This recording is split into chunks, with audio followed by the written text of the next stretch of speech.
right there on YouTube. So we're live. That's how I judge. That's how I judge it anymore. Anytime the YouTube page just tells me, "Sorry, live streaming's not available," or something bad happened, that's when I know we are definitely live. So hello, World Wide Web. I'm Dr. Shafi, personality of Hair, and welcome to Live and Wired, episode 50, the Stephen King drinking game, episode 2, to The Shining. Yes. Joining, as always, we have that long-haired, creepy guy. Fresh from the shower, and... legs. And, of course, the booming voice from above that gives us guidance, Patricia Miranda.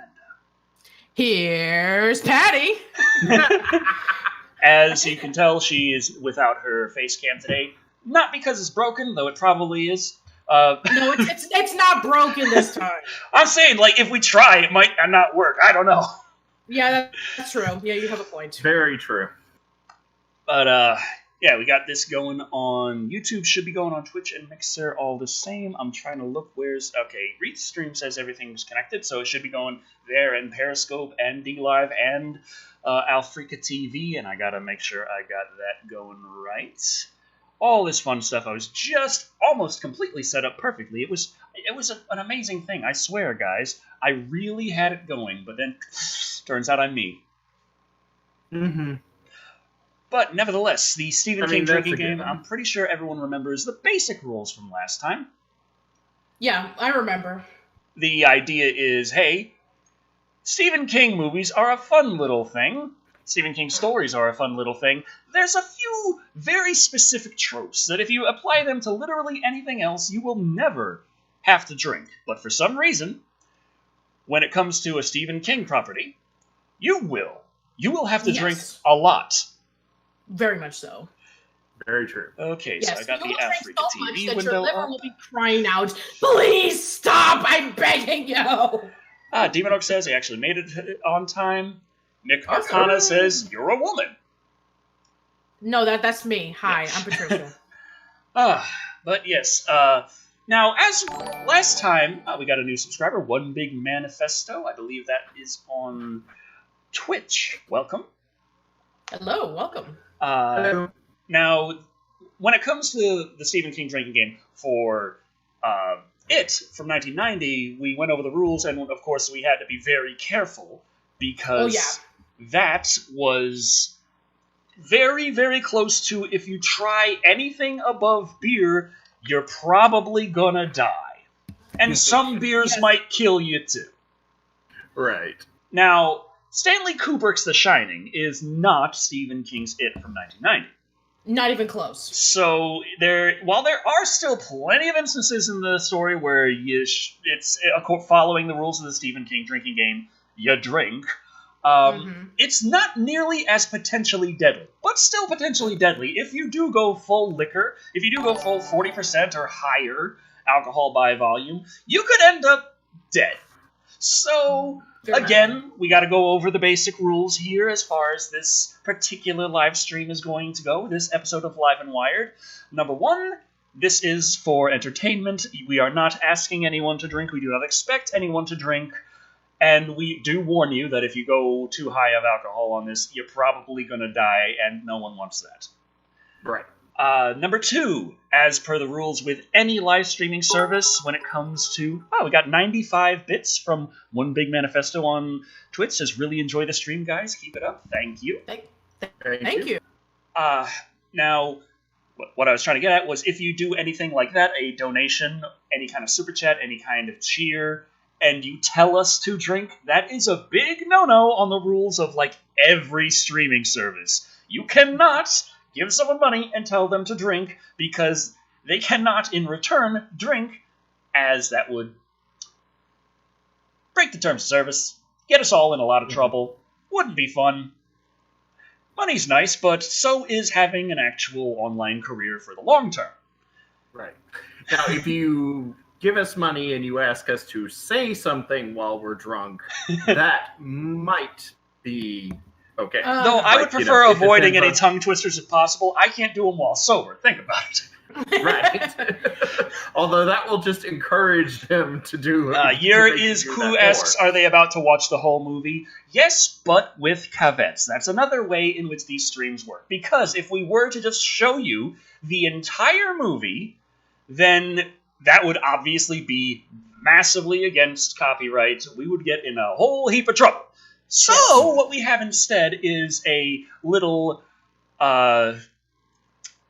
edit of the film. It runs for the exact runtime, and it has a little counter on it to let you know where we are in the movie in case you want to follow along.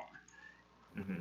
But you really can't watch the movie that way. It's just kind of a kaleidoscope effect, really garbled version of the movie with no sound, so you can have something visually going on while we follow the movie, but we cannot show you the movie itself. But we can all talk about it in the chat. Right. Very true. Paul Grillo says, I'll give you money if Decker dances. I'm thinking, who am I? Megan, yeah? I could probably dance even whiter, I think. Have you seen Megan Yeah dance when she gets big donations? I mean, good on her for getting $500 donations, but that dance, holy hell. I'd be dancing too, but... Yeah. Yeah. I've seen Decker dance. Don't worry, Megan. Yeah, so. My fiance loves you. You keep doing you. It's obviously a lot better at it than I am. One more thing. Because everyone else is watching it on their computers, I have to watch it on my PS4, which is on the other side of the room. So when the time comes to give the signal for everyone to start, I'll have to get up first and go over there and hit on pause. Now, I can, unplug my headphones. I have my headphones in tonight because there's a washing machine and a dryer, and my godmother's in the next room. She's watching something, so there's a lot of noise. So this is to hopefully minimize that. But I can unplug briefly, go over there, and when I hear Patricia and Decker yell out, go, I can push unpause and we can go to it then. We have a $2 super chat from Federal Reserve has committed treason. Gold standard or fiat currency? I would assume flat currency, fiat currency. Is that fiat or fat? Flat. Fiat? Fiat. Yeah, I think it's fiat. Fiat. I guess we're going fiat currency because the dollar does not work on the gold standard anymore. That's just how it's been for a while. Yeah. Okay. Makes it easier to print the money. But okay. So, yeah. Now, we did have a little poll for beforehand, like with the previous Stephen King's drinking game, where I had a little poll asking, hey, do we or do we not drink during the flashbacks of It? And everyone said, yes. Yes, you do drink during the flashbacks on It. I decided, hey, why not have a little poll this time? I ran it for 45 minutes before the show started, and I asked, should we have an extra drinking rule for Stanley Kubrick's The Shining? As you know, there's not nearly as much drinking going on in this one. This is one of the lesser Stephen King-y movies than, say, for example, It. It's not quite as prolifically King as some other movies are. Yeah. Now, I asked, do you want us to drink to the blood elevator? Only 12% of the 57 voters said yes for the blood elevator. That is the drinking rule. The big text, which you will know very soon from starting what I'm talking about, the big text in Stanley Kubrick's The Shining, 23% said, sure, for big text, which was tied with the people saying, this is just a joke poll, you jerk. Why are you asking this question? You obviously aren't going to drink to any of these things. And the big winner, with 42% of the vote, was yes, drink any time that Jack looks crazy. Which kind of means we're just going to set up an alcohol IV and just kind of drip it down the whole time. Anytime the man's on camera, he looks a little off. So I'm sorry to say I don't believe we will actually be doing this. I have a way of negating this. I don't think that... Here's what I see it. Like, okay, Jack always looks a little bit off on camera. There has to be like a certain measure of Looney Tunes going on in his facial expression before we take a drink shot to it. Like, there's standard resting crazy face, the way that there's resting bitch face. Like, Jack has Feed the Swag Pig on Mixer asks, when Endgame review? Well, we got a lot of... It probably would have been a lot... It would have been this year, actually, if I had listened to you. Mm-hmm. And the channel might have done a lot better instead of tanking during the summer. Yeah, it's amazing how that works out, isn't it? Mm-hmm. Sorry. Okay, Bowfwine on Twitch asks when his smile gets to a certain point on his face? Yeah. Like, when the crazy causes him to come very close to doing his early Joker impression, basically. Anthony Watson's asking, creepy, can you say, here's creepy? Here's creepy! Oh, boy. So, yes, we need to go over the rules of the Stephen King drinking game real fast.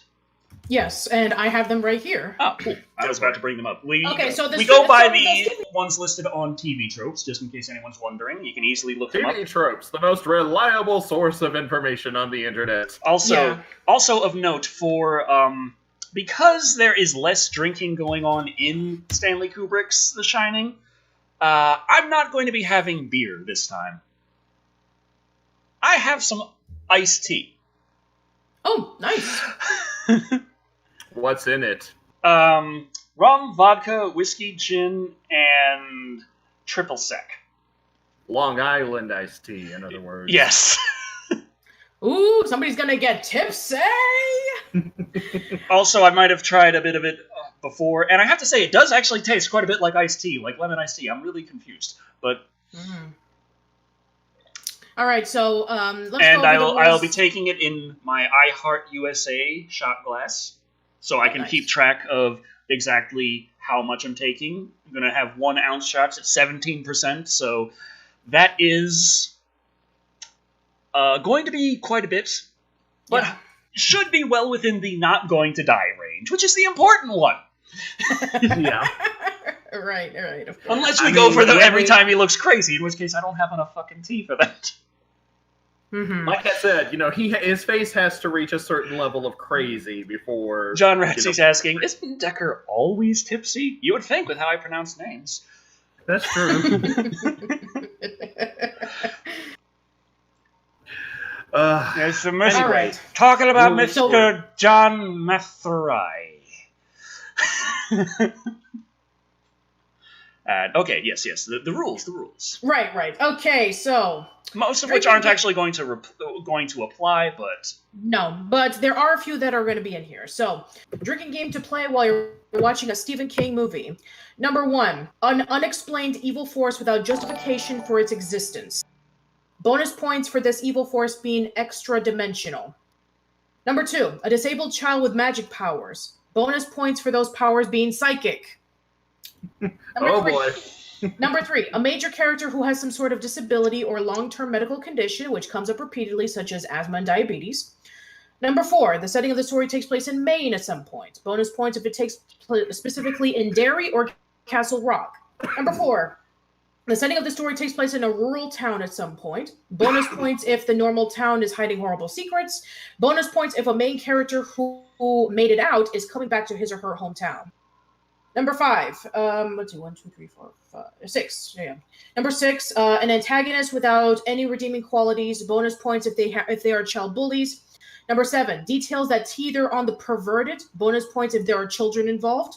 Number 8, a racist remark. Number 9, an atheist. Number 10, evil religious people espouting morality, especially when it comes to sex. Said evil religious people die. Number 11, abusive parents. Bonus points if said parent is using their religious convictions to justify the abuse. Number 12, flashbacks. Number 13, depraved homosexuals. Number 14, animals being hurt or killed. Number 15, a major character is either addicted or recovering from addiction of alcohol or drugs. Number 16, a major character is a writer / poet or storyteller.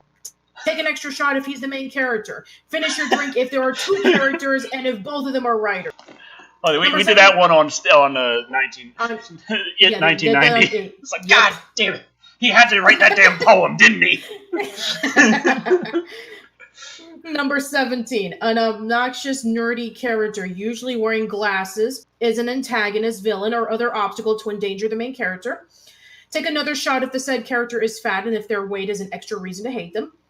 Number 19, a reference to a previous Stephen King work. Bonus points if they're a reference to multiple works. Extra bonus points if the work is referred to many Stephen King books. As many as possible. All of them. Okay. Number 20, an internal monologue, which devolves into a stream of consciousness. 21, a particular word or phrase that is repeated endlessly by the main character or characters. Take another shot if the word or phrase is utterly meaningless outside of its context within the story. 21, a sociologist appears to tell the consequences of the disaster at hand. Bonus if he dies. Number 22. We got to do Langoliers sometime. God. I'm just glad we're not on Dark Tower yet. Oh God, Dark Tower. That's the one where I'm gonna have to bring out the O'Douls if I want to survive. Oh man, we're not doing that one for a while. I'm saying we need periods of recovery. We need that one for a big event. Oh God. Okay.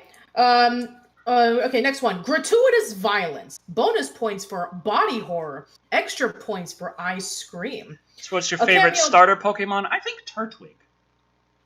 I've always gone for the grass types, and Bulbasaur was my guy for a long time, but Turtwig was just... It's like Gamera Bulbasaur. My favorite is Cyndaquil.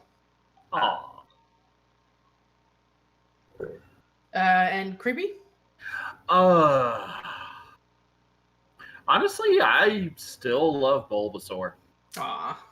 I'm old school. That's okay. All right. Let's see. Next one. Obscenely brutal bullies, either currently affecting a character or in a character story. Bonus points if being a bully is part of the backstory of the villain. Finally, there is a cool older character that helps the main character in some way. Bonus points if they have psychic powers. Extra bonus points if they die, or during the climax of the story, or they are stated to nonchalantly have died after the main story has concluded itself.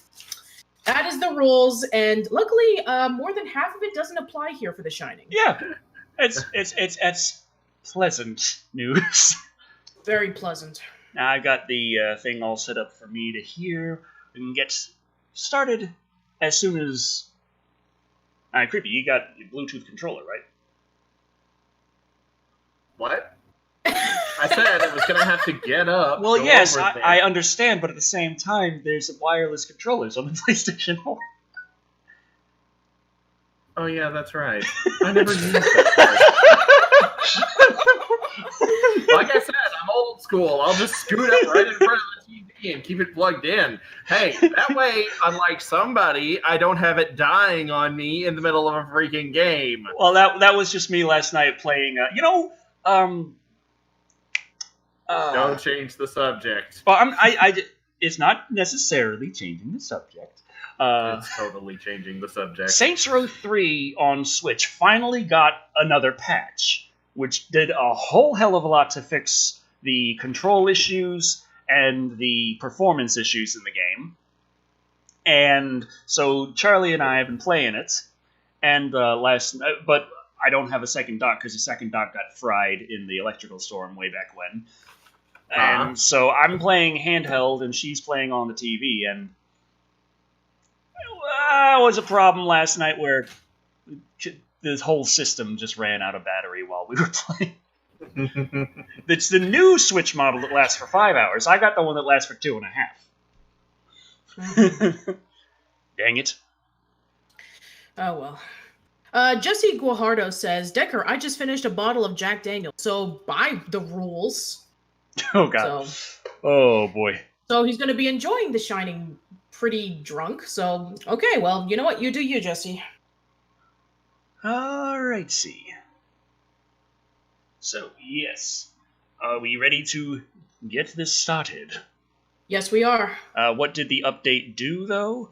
They fixed a whole lot of the controls problems where you don't have nearly as much input lag. They decreased the delay for the acceleration. They increased the aim assist pretty heavily, I'd say, but they did. That's how it is. At least you can survive a firefight now. You can actually aim at people. And they added in adaptive resolution, so if things start getting in an area where in the earlier patches the whole game would just chug and the frame rate would drop, now the resolution will drop. Things will turn blurry, but it'll stay smooth. Okay, so creepy. You good? I'm good. Is it good? I should probably move some stuff because I've got a big stack of movie boxes here for some reason. I just got tons of movies. Oh, also, I had pizza today. A decent, nice, large amount of pizza. And in case I feel like I need something in my stomach to make sure that I don't get incredibly ill in the middle of the stream, I have the Pizza Hut stuffed Cheez-Its pizza. Oh, wow. They suck, by the way. I'm not surprised in the slightest bit. I got the pepperoni stuffed one, and it's like the little tiny cube pepperoni that you had in the Hot Pockets before they switched over to real pepperoni. Mm-hmm. Yeah, I remember. And those things tasted nasty. Yeah, and they included marinara sauce, but the marinara sauce they included tastes kind of like Hunt's tomato sauce mixed with ketchup. And I'm like, what the hell kind of... This is... What the... It's just so bland and meh. And it's certainly not worth $6 for 4 of them. That sucks. Hello, Nerdbane on Periscope. Hello, Nerdbane. That actually sucks because I actually read a recipe once about using Cheez-Its as the crust of a quiche. And I was like, I gotta try that someday. Yeah. I prefer stuffed crust pizza. So do I, very much. Yes, Jesse Goyardo. But yes, we ready to get this going? Yes, let's do this. Okay, so I got this ready over here. I'm ready to click both on my Surface and on my desktopy. All right, I'm ready too. I'm ready. All right. In 5, 4, 3, 2, 1, play. And here we go. That lovely Warner Brothers logo. Time Warner Entertainment Company. So entertaining! Very entertaining indeed. How am I doing? We're doing the Stephen King drinking game to Stanley Kubrick's The Shining. I love this opening, by the way. Just the creepy horns playing. And, this was before drone footage really was a thing. They got this on a helicopter. Yeah, they did. And they were using a lot of new techniques at the time. They were using drones. They were using steady cams. They were using these really interesting techniques that really defined Kubrick's style that was shown in previous movies. This was done really well. I feel like this works really well to introduce the seclusion of the area. It maybe hams it a bit hard on how creepy it is when there's really nothing creepy going on yet. That's just the music, really? That does seem to permeate a lot throughout the movie. There's a lot of music here that it appears creepy, but nothing really happens. It's just supposed to set up the atmosphere that you're supposed to be feeling on edge throughout the entire time. But also big text and creepy remote location. So is that 2 drinks? It is technically a what's the word I'm looking for here? It's definitely a rural area. Right. Yes, it is a rural small town, so that does count. And big text is just an added thing. Should we do for big text or no? Well, I mean, we're not... You know what? Let's just do the big text, and let's just remove the whole Jack going crazy, because I think that it'll save us a lot of time and a lot of trips to the hospital. Oh, yes. Okay.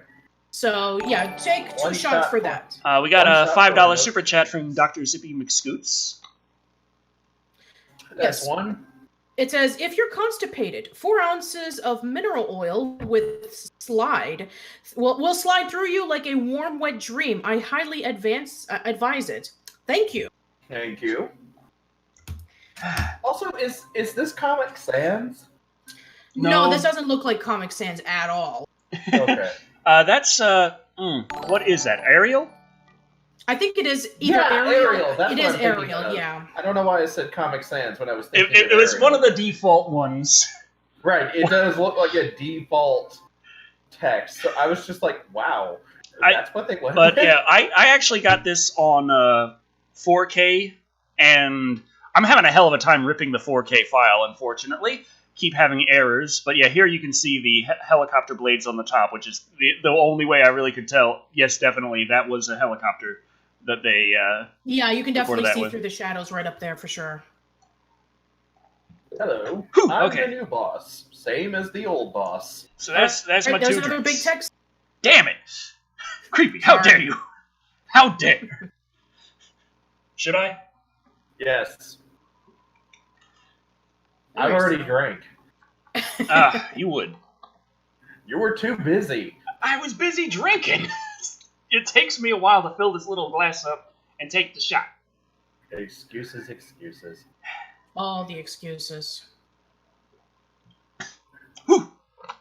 So yeah, this is a let me just fill it right away just in case. This is definitely a way of Stanley Kubrick filming style, where the camera is following the character throughout various scenes. So it's kind of like the camera is kind of like part of the character. It's like almost like a perspective in a sense. Yeah. Mm-hmm. Very good time. 3.5 hours. Damn, you were speeding. I have to give you a ticket. Whew. So, do we go ahead and take the drink for the child character and him being a psychic? Yes, we'll do that later when it's established properly. Okay. Yeah, it's just, you're trying to kill me like as soon as possible there. Nice one. Thank you. Oh, lots and tons of fun, she says. And she's reading The Catcher in the Rye. Oh, what a cheery book indeed. Yeah. I've heard of that, but I don't think I've ever read it. I don't remember much of what the hell The Catcher in the Rye is. I've read that, like, even now, this actress looks like she's having a horrible day. I've read that the reason she looks this way is because Stanley Kubrick, like, kept her in a constant state of frayed nerves. He wanted her to be as disheveled as possible, so he basically just tortured her psychologically the whole time on the set. That's, like, seriously not okay. I mean, yeah. effective method acting, but not okay. Yeah, I heard that Stanley Kubrick was like that with a few of his actors. Paul Grillo saying, drink right out of the bottle. I was like, no, I got my proper measuring cup here. No, absolutely not.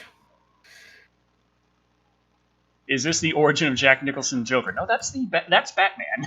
Yeah, that's Batman. Tim Burton's Batman. That's 8 years later. I've heard that this helped him get that role. I believe it. Wait, right there. Huh? Yeah, he's a writer. It was mentioned oh he's yes. So he he loves the seclusion because he has a book to write. Yeah, so that's 2 shots right there. Take a shot if he's a writer, and another shot. The main character is a writer. Yeah. Shot if the major character is a writer, and another shot if it is the main character. That's right. So that's 2 shots right there. I mean, this is the point where we're almost lulled into a false sense of security because the movie isn't being particularly scary. It's just kind of like, yeah, they're in a hotel. That's cool. I think I like how it does that because that gives a state of normalcy for the horror to then come out of. I don't like it when horror is like, we're a horror movie, so we have to be creepy all the time. Right.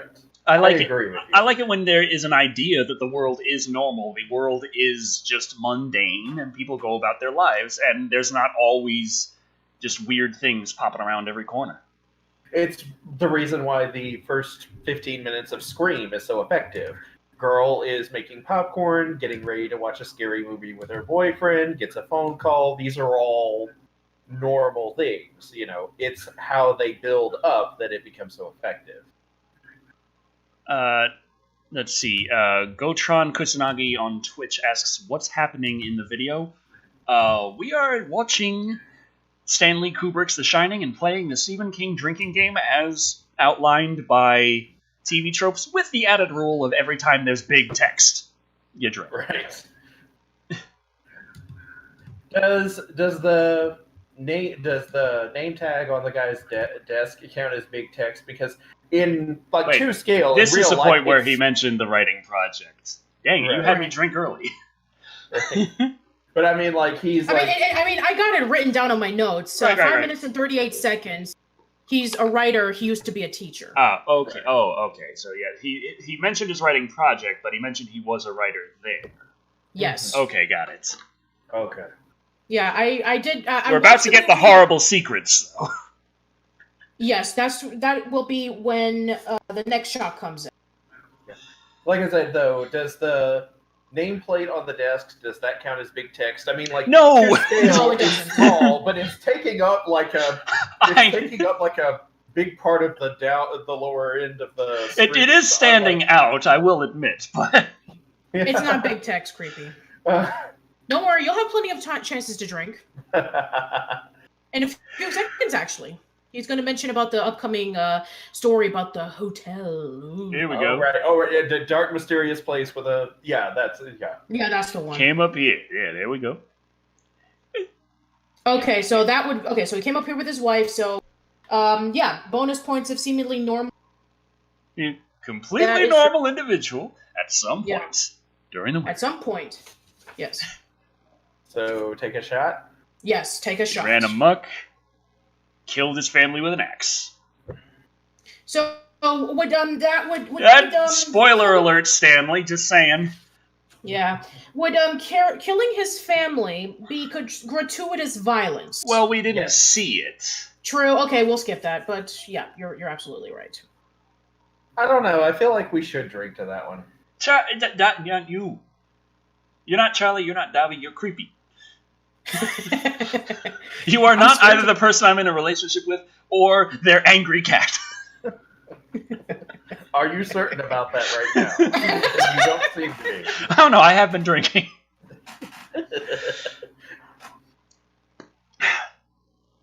I bet Decker will be the funniest drunk here. I don't know, but I'll at least be the drunkest drunk. Also, I do like how Jack Nicholson, at this point, is playing the character as... there's a air of normalcy to him at this point, and a sense of he's almost charming, kind of witty, Stephen King didn't feel that way. He thought that he was just insane the whole time.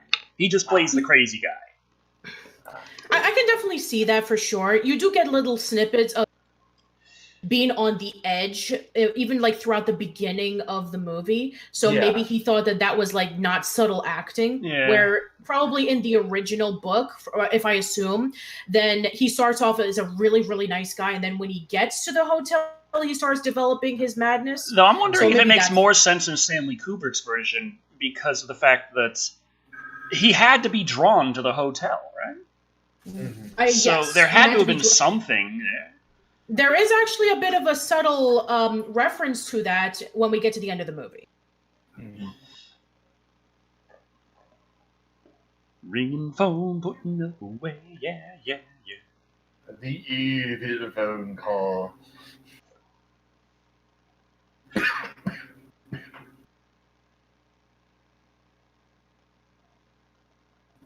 And the kid mentioned in the mirror with his little imaginary friend that his dad was going to get the job and he was going to call about this. Yeah. He's got the psychic powers already. So that is a shot right there. But is he a disabled child with psychic powers? No, he's not a disabled child, but he does have the psychic powers. So maybe half a shot. Blood elevator. You're slightly ahead of me, I think. Yeah, you are slightly ahead, Creepy. We haven't got to the blood yet. There's the blood elevator right now. There's the blood. There you go. Okay, my apologies. No, it's okay. But yeah, we're close enough, I think. But yeah close I'm enough. like only a few seconds ahead, so That's okay. But yeah, we're not drinking to the blood because we're drinking to the text. damn it. Although it doesn't say anything in the Stephen King drinking game about foreshadowing. It says about flashbacks, but not foreshadowing. But psychic powers. Psychic powers, though. Psychic also, powers. wait a minute, is she like a doctor? Is Yeah. she looking him over? Yeah, she is the doctor. He's disabled. He's got he's not disabled, but he's mentally he's different. He's special. That can count. If you want to drink to it, go ahead, creepy. Nobody stop. Damn it! That means I got it. He's just like he's cheating. He's got his fruity drink. I've got my iced tea. Nobody said you had to bring Long Island iced tea to this. I did. I said I had to bring Long Island iced tea. Well, I mean, with him talking to himself and with that whole thing, would we count that as an internal monologue to a stream of consciousness? Technically, it's not an internal. Well, I mean, it is internal with the fact that it is going on inside his head, but not in the same terms as you would typically say an internal monologue. Usually when you talk about an internal monologue, you're not talking about psychic abilities and conversations with other entities inside your head. You're talking about just thinking. Okay, that's fair enough. Decker is trying to rationalize the Stephen King drinking. I am trying to avoid as many shots as possible now. Suddenly, I've found myself into very deep waters, and I'm like, oh, fuck. Right. Again, no one said it had to be Long Island iced tea. You were the one who kept insisting that we keep it light.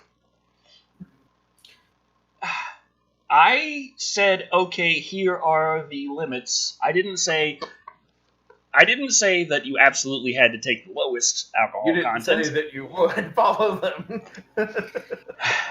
To Anthony Watson, I'm not drinking in this one, mostly because I track on the rules of the Stephen King drinking game and mentioning them to Decker and Creepy so that they can be able to get ready to do that. If I was drinking too... She's the moderator to keep everything flowing and going. Yeah. We are probably not in the best state of mind to do such a thing. Yeah, if I were to do it too, it would be quite a messy live stream. How do you guys feel about my boy Terry coming in Smash? Asks Gotron Kusanagi. I'm the more the merrier in Smash at this point. It's like Mugen, except good. Yeah, pretty much. I'm not expecting characters like Ronald Mc or... I mean, I can't play as the Xenomorph Queen in Smash Brothers, but I can play as Ridley. That's true. Also, this whole scene is taking a while. Yeah. I mean, first we have the conversation with the kid while the mother watches, and now we have the conversation between the mom and the doctor, I guess. Yeah. So I'm just like, no wonder this movie is so long. A lot of it is just people sitting around talking to each other. I mean, that's pretty much it, yeah. Auto-hypnosis. Yes, that's exactly what it is. Auto-hypnosis. We'll go through that at 4 years old. Your kid's not psychic. He's just hypnotizing himself accidentally. Kids do that sometimes. Like, honestly, I think the psychic powers is the more rational explanation of the two. It's like Occam's razor says, kid's just psychic, okay? Something that people actually have to go through training and understand how it works, in order to be able to hypnotize something. 4-year-olds can just do it automatically by accident, Right. On their own. Pretty much. Also, did you notice her hands were shaking earlier? Yeah, they are shaking. That's because... I'm wondering, if that's because of the character or what's going on, or is that just Stanley Kubrick tormenting her? Probably both. Probably both. It does seem like she's on edge even before... She has a wife in The Shining, Adrian in Rocky, and Olive Oil in Popeye. Huh. That explains why she looks so familiar. Yeah. I mean, you reviewed all I reviewed the Rocky movies, yes. Except Creed 2, I still gotta do that. Okay, fair enough. I mean, but she's not in it, so... Yeah, she's been dead since Rocky 5, I think? No, she's been dead since Rocky Balboa. Right. Well, she like Rocky V was the last Rocky she was really in. Rocky Balboa, she wasn't in it because she had died in between movies. Right. In reality, Shelley Duvall has an act. Yeah. I think 2002. Yeah. She you have brain. Also, when will she just flick the ashes off that damn cigarette?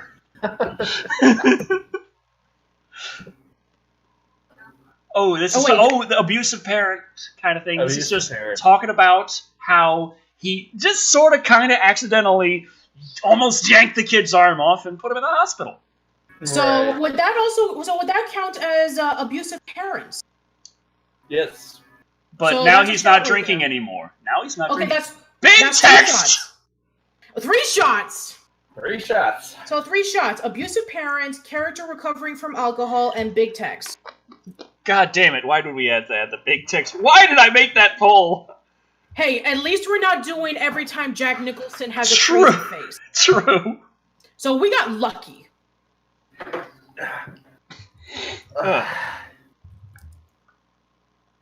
By the way, we got the wrong character. It's Talia Shire who was Adrian, not Shelley Duvall. I was thinking. I thought. I don't think she was Adrian. but Shelley Duvall was in Popeye though. Yeah, that I do remember the Popeye. I didn't watch that much, but I saw like the last half of it, and it's kind of I don't know. It's like Popeye is an experience, but it's not an experience like the Popeye comics or cartoons. Yeah, it's not. But it is still, entertaining in its own right. But you have to really be into that kind of music. Mm-hmm. Sure. I mean, I think it was Robert Altman who wrote the music. The director or wrote the music or something. And yeah, the music is really slow and boring at times. And you expect Popeye to be like really light and happy and joyous and stuff like that. So you expect there to be some kind of like a spastic quality to it. Exactly. Yeah.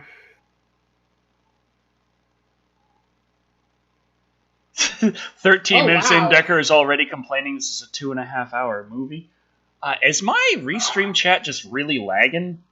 Because I'm seeing the chat on the YouTube side going, like, a lot quicker. But the restream chat is still updating, so I'm confused. Squashy Aussie says, did put herself into the Matrix? Yes. I did. Anthony Hudock says, so Decker's still waiting on the King of the Monsters review. Yeah, I got the rest of the year's reviews panned out, and that is not among them. I'm very sorry, but it should be early enough in 2020.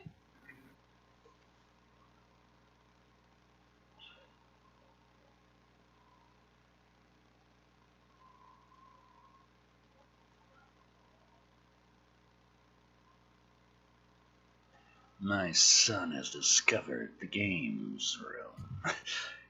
So if we were going for every time he sounds crazy, I'd have to drink one. If you want to participate in that. No! Also, I started out with the Kinky Pink. Like, and if you will recall from last game, this is the one that hits harder than the screwdriver. Yeah, that's true. That's true. I don't know why, but this is the one that hits harder. I gotta get Charlie some of that. Kinky Dora gave us $2 saying, it's time for us to rise and get kinky. Lone Dragon says, Decker's doing drugs! God damn it. I mean, I guess doing that House of 1,000 Corpses review, didn't help much. Oh, there it goes. Something knocked out of the jar.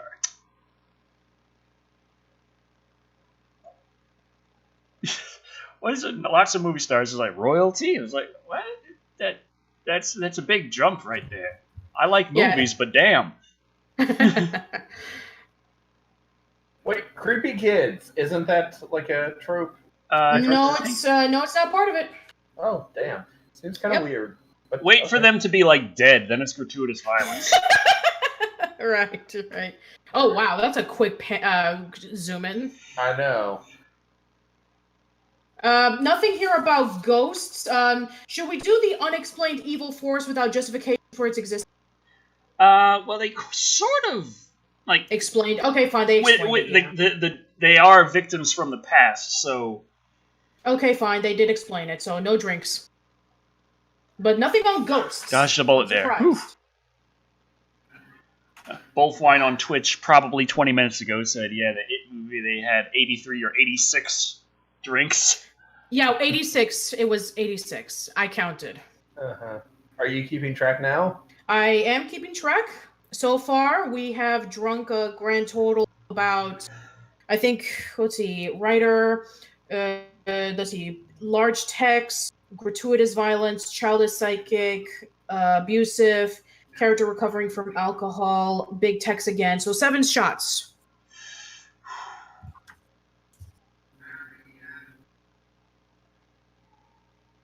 I like how he tests the bed there, just like put his hands on the box spring and just. Yep, that's a bed. Yes, it is a bed.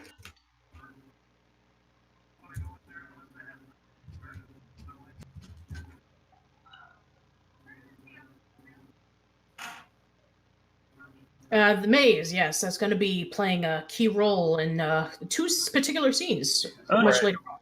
It also looks really good in 4K, just want to say. Yeah, it does look when you really have nice. all the things that have all those little bits of detail, that's where 4K really shines. And this movie works, Stanley Kubrick's The Shining works really well in 4K, in my opinion. Especially with the snow and the greenery, and also color. You cut out a little bit there, Patricia. I was saying the greenery, the snow, and the color-specific rooms. Oh yeah, it shines in HDR. Mm-hmm.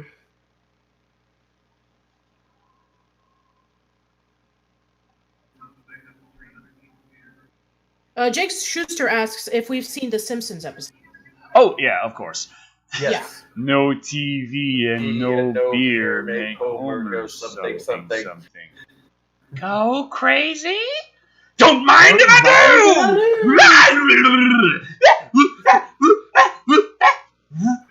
I gotta do that. Yes. Thank you, Decker. Hey, if I'm drunk, I may as well use it. I don't think it's it, but I do know that it is a Stephen King trope because it is one of his most famous ones, the magical Negro. Oh, yes, yeah. A cool older character that helps the main character in some way that is shot. And he's psychic.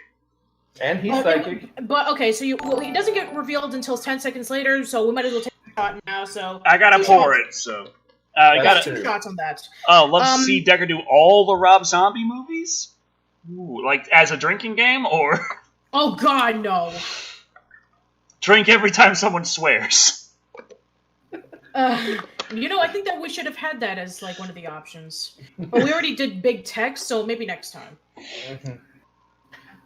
Yes. Okay, so I got the shot ready for when he's revealed to be psychic. Yeah, that's in the next 20 seconds. Mm-hmm.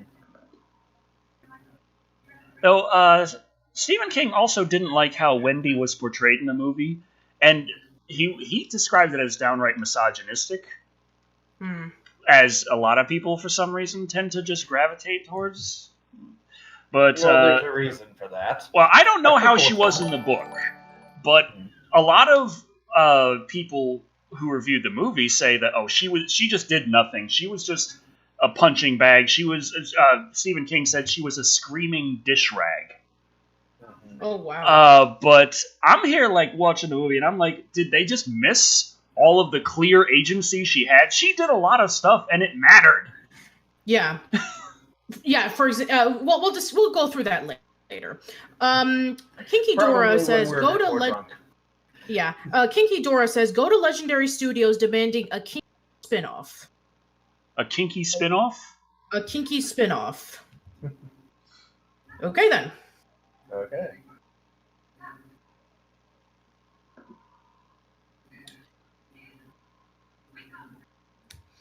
Oh wait, I wrote that wrong. It's not 20 seconds. 2 minutes, so sorry.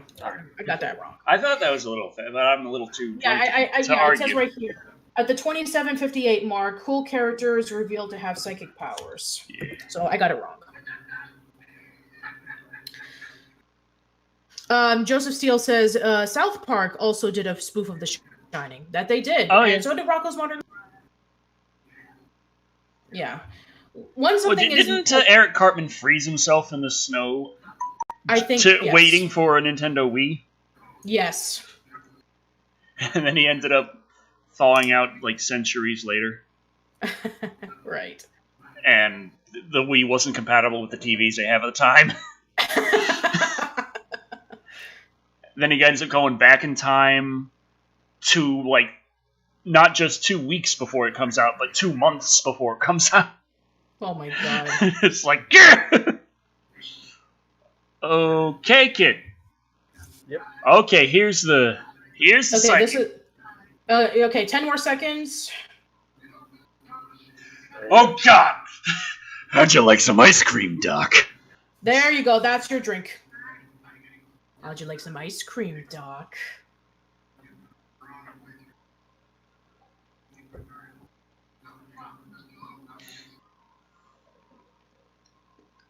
Gotta keep regular if you want to be happy. Hell yeah. I love taking a poop. Okay, that's 10 so far. Poops? No, shots. Oh. Wait, what are you talking about? I don't know anymore. Okay, that's fine. Ooh, okay, little Jimmy is now following on, I don't know which, but welcome, thank you.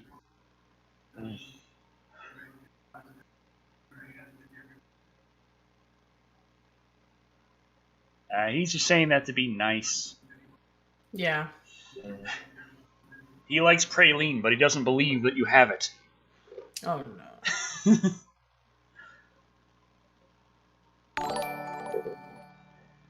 Oh, got a new follower, Streaky Pissman. Hello there. Welcome. Okay, now the interrogation. This gets from, okay, you're happy, friendly, and nice to, okay, back the fuck up for a second, okay? I understand this is your last day before you have to go home for the winter, but...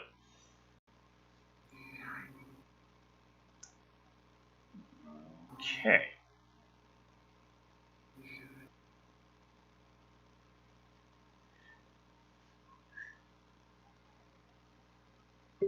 Just have just casual psychic chats with your grandma, as you do. Yeah, I mean, I used to do it all the time. Dr. Zippy McScoot says Decker is phasing out of reality. It's not my fault. It's Creepy's fault. How is it my fault? You're the one who's there with your kinky pink and like, yeah, drink the big text. Yeah. Jesse Guajardo says, do the typewriters count? No, they do not count. I don't know. Stream of consciousness. And then there's the... I mean, I think that does refer to consciousness, but I don't think, like, every time you see... You're cutting out a bit there, Patricia. Oh, I was saying, like, I don't think you need to see I don't think every time that you see a typewriter, you just take a shot. I just realized there's a little bit of chocolate ice cream in the corners of his mouth. That is a nice attention to detail. I'm just saying, they let the kid eat some frickin' ice cream before they took the shot. That's good. It adds believability. That's true.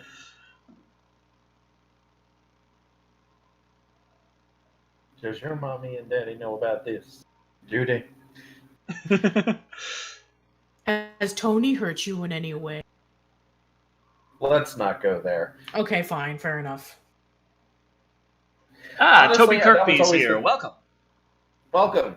Welcome. That was always the thing I found the scariest about this movie. It was just, how... Michael Wolf says you're praising Kubrick for attention to detail. The definition of redundant. Sorry. I mean, we are talking about the same guy who once took, how many was it? Like, he took, He took dozens. Yeah, he took dozens and dozens and dozens of takes for like one scene, just so it can be perfect. Just so it could be perfect. Yeah. Yeah. Like, was it actually perfect though? I mean, I don't know. Have you seen the new Terminator? I have not, I'm afraid. Halloween-themed cocktails. Possibly should try that on another future episode. Ooh, that sounds interesting. Very true. I'll have to look up some later. Got the shinin', boy. You mean shining. You want to get sued? Oh, geez. No. I'm out of focus. I'm in focus. Am I out of focus? I'm in focus. Can I just not focus? It's you, Decker. Of course not.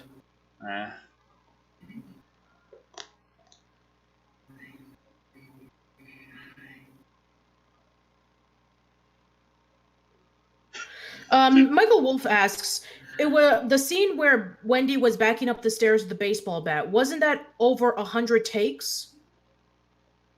Oh dear God! I'm not sure. I wouldn't be surprised if that were. I have to look that up because holy shit. Mm-hmm.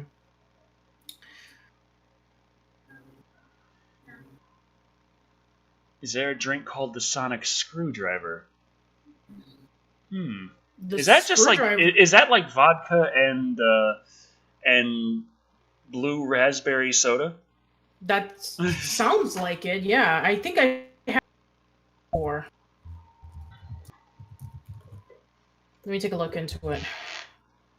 I'm sorry, but this kid looks totally stoned. Dutch van der Lindel says, I think it was 137 takes.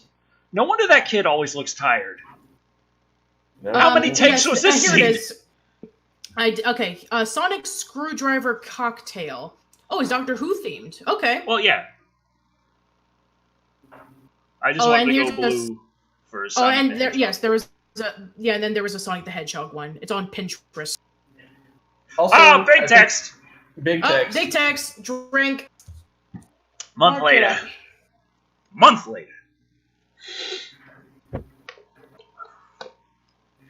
Everyone's been gone. It's fine. They're having a happy family vacation, but they call it work because they're making sure the whole place doesn't burn down while they're there. I don't know why, but I always found this scene to be very creepy. I see. And I mean, there was one shot that I really liked in this movie the first time I saw it, where I was like, "How did they pull that off?" And it was the silliest thing. Because it's something that I'm pretty sure most people just look at and are like, yeah, whatever. But I'm looking at it like, wait a minute, this movie's from 1980. They had that scene with the TV, and the TV had no scan lines. But they had the camera angle zoom out, and it was perfectly smooth. And there was a reflection in the floor of the television, and it also was perfectly fine. And the kid walked in front of it, nothing happened. And I'm like, this is 1980, you can't film that and have it clean. How did they do that? Mm-hmm. But yeah, the scene with the kid riding around on his little tricycle toy, that always struck me as just kind of creepy for some reason, and I'm not even sure why. And she is really extra with that breakfast, isn't she? No fooling. God damn. The breakfast is for him, and I take it that he's been, working for hours and hours and hours writing. Working, yeah. We'll get to that later. Yeah.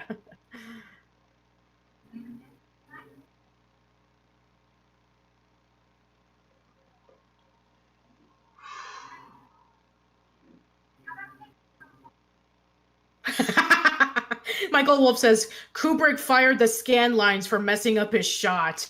Oh my God. I believe it. Yep. Jake Schuster says the kid, Danny riding his tricycle around reminded him of Bobby's World. It kind of does, actually, yeah.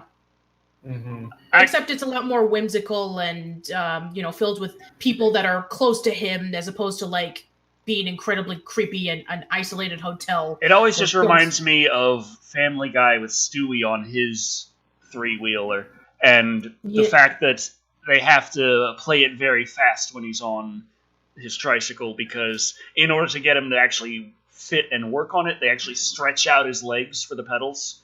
So they play it fast enough that you can't notice. Mm-hmm. If you slow it down, though, his legs grow as long as his entire body as he's just... Oh, jeez. Now, what is this with the dipping the bacon in the egg yolks? I gotta try that. Yeah, I've seen people do that. Yeah, actually a lot of people do that as well. You see, they fry the egg so that the egg whites are cooked, but the yolks are just runny enough so that you can be able to dip it in the bacon.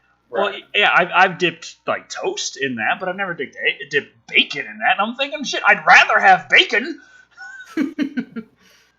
Oh boy, typewriter, evil.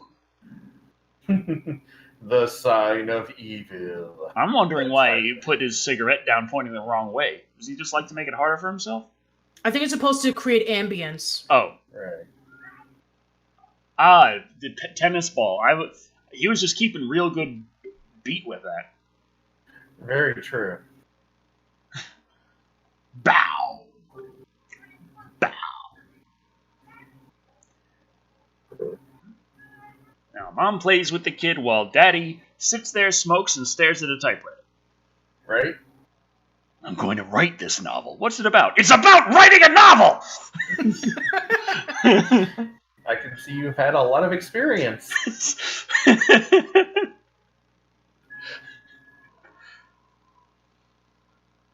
Okay, now go right. Now go left. Now go left again. Even though that this is supposed to be like a very sweet, like, mother-son moment, this is actually great foreshadowing for what's to come later on in the movie. Yeah, with the hedge maze and how just easily you can get lost in it. Yeah. Which is kind of the point, which is why you probably shouldn't just run in there. No idea what you're doing. Well, like, there's actually a map that was featured outside of the maze. Outside, yes, but... Yeah, unless you have, like, a good memory of that entire map, then yeah, that would be very easy to get lost. Put your hand on the right hedge and follow the right wall and find your way out, okay? Just follow a single wall. Actually, that is supposed to be an effective way of solving a maze. Grab a wall and just follow it. I mean, if you just absolutely can't figure out, if you have no ability to figure out spatially where you are and remember the maze, just follow a wall. Good little rule of thumb. Though this kind of creeped me out here. Like, yeah. I'm still trying to figure out what the fuck was going on here. Yeah, like, we get it. It's a diorama of the actual maze, but yeah, it actually makes you wonder about, like, maybe if he is seeing what's going on. Oh, it looks really cool on the kaleidoscope effect there. Yeah, it does, yeah. Also, I think it's more like the beginning, the early signs of his mind starting to come unravel just a bit. Like the place, the Overlook Hotel, is showing him where his wife and son are. Yeah. Big text. Big text. Okay, no, I haven't seen it yet over here. He's still a couple of seconds. But we trust you, creepy. Damn your powerful PlayStation 4 and it playing everything all fast. Yeah, man. I mean, like, you're in the future. There we go. You're still stuck in the past. Oh, Tuesday. Tuesday. That's another shot. Also, and I am very, very sorry about this, but I cannot listen to Shelley Duvall's voice in and not hear olive oil. So in my mind, olive oil is at the Overlook Hotel with Jack Nicholson. Okay, so which Jack Nicholson are we going to use? Are we going to use... every time after you say "are we going to use," it cuts you out. So start over. Oh, okay. Batman, Jack Nicholson. One Flew Over the Cuckoo's Nest, Jack Nicholson. Which one? I'm going to go for anger management. Oh, yes! Since Jack Nicholson is playing a crazy person, we can technically apply the law of schizophrenia and say that it's all of them inhabiting one body. Fair enough. Oh, yeah. So it's the Joker, One Flew Over Cuckoo's Nest, and the guy from Anger Management. Disney 6 says I'm stoned like the Old Testament, so the kaleidoscope is working wonders. Ominous room. I know it's not a Stephen King trope, but it is. It kind of is at the same time. The ominous room that's always kept closed up. Yeah, it's not in the I still love how the old guy was like, "Hey, just don't go in that fucking room."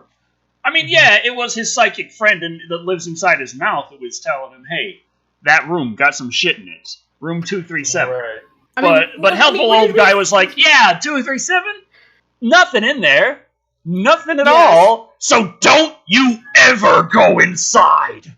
Right. Okay. Which means the child character has to go in there. So if the imaginary friend is living in his mouth, would that mean that he's living near the teeth, the tongue, the tonsils, or the uvula? I would say the tonsils uvula. because when people want to see him, he runs down into his stomach. Yeah, that's true. Tonsils does sound like a better choice. I want to say uvula, just because it's fun to say. And I don't get to use it in a sentence very often. Also, you realize they could have avoided at least some of this if they had just kept that door locked. Like, instead of telling someone, don't go in there, just lock the freaking door. Yeah. Yeah. But he's a little kid, and he's curious. I think we've all been at that age. I like how he pushes on the wheel before he starts off. I just imagine, like, kid mind in me. It's like, vroom!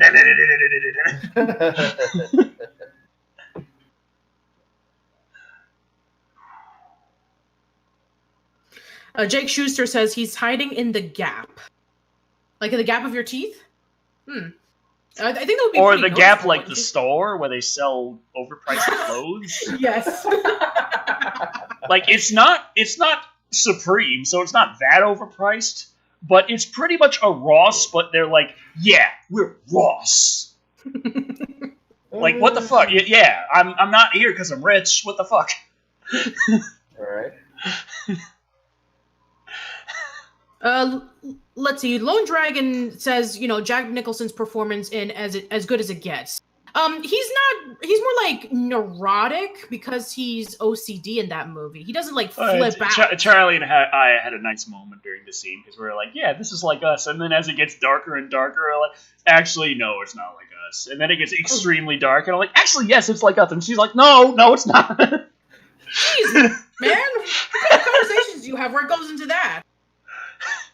Actually, you know what? Forget it. I don't want to know. So I'm not being grouchy. I just want to finish my work.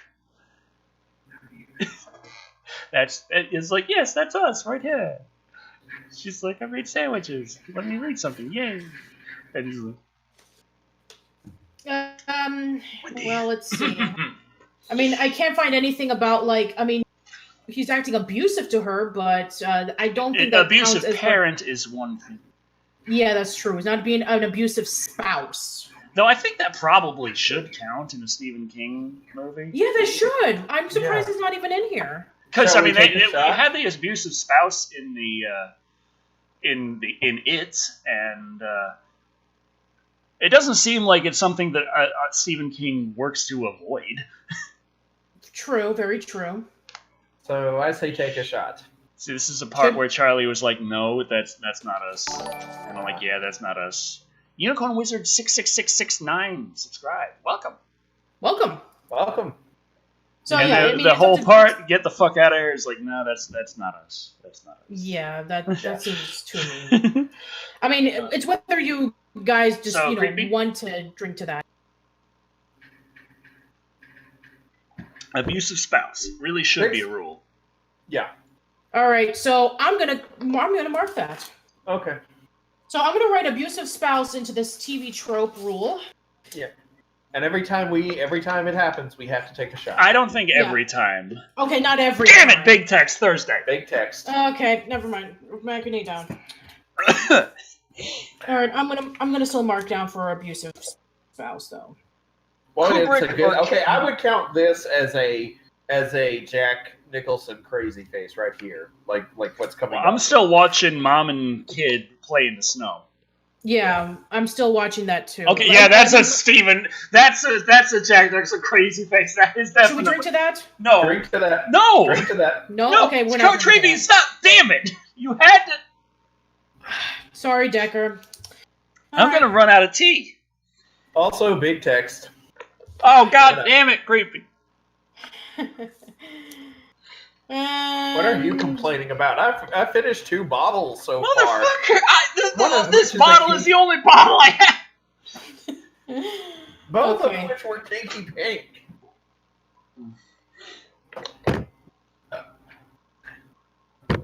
Okay, there we go.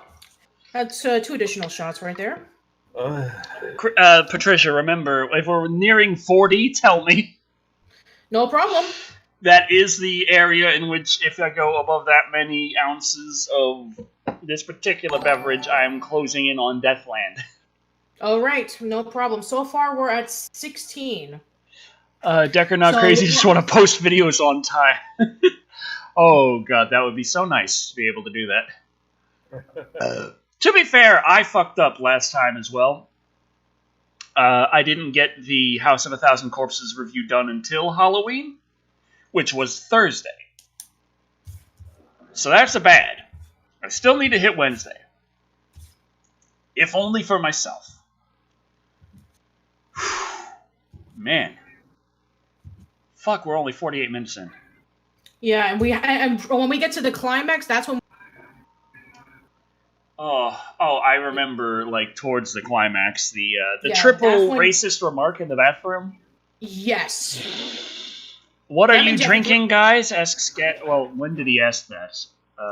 He asked that around 8:09, so that's about... Yeah, before the super chat. It just appeared on the restream chat. The regular chat is grayed out. It's a weird thing. Yeah, I got it. He just said, what are you guys drinking?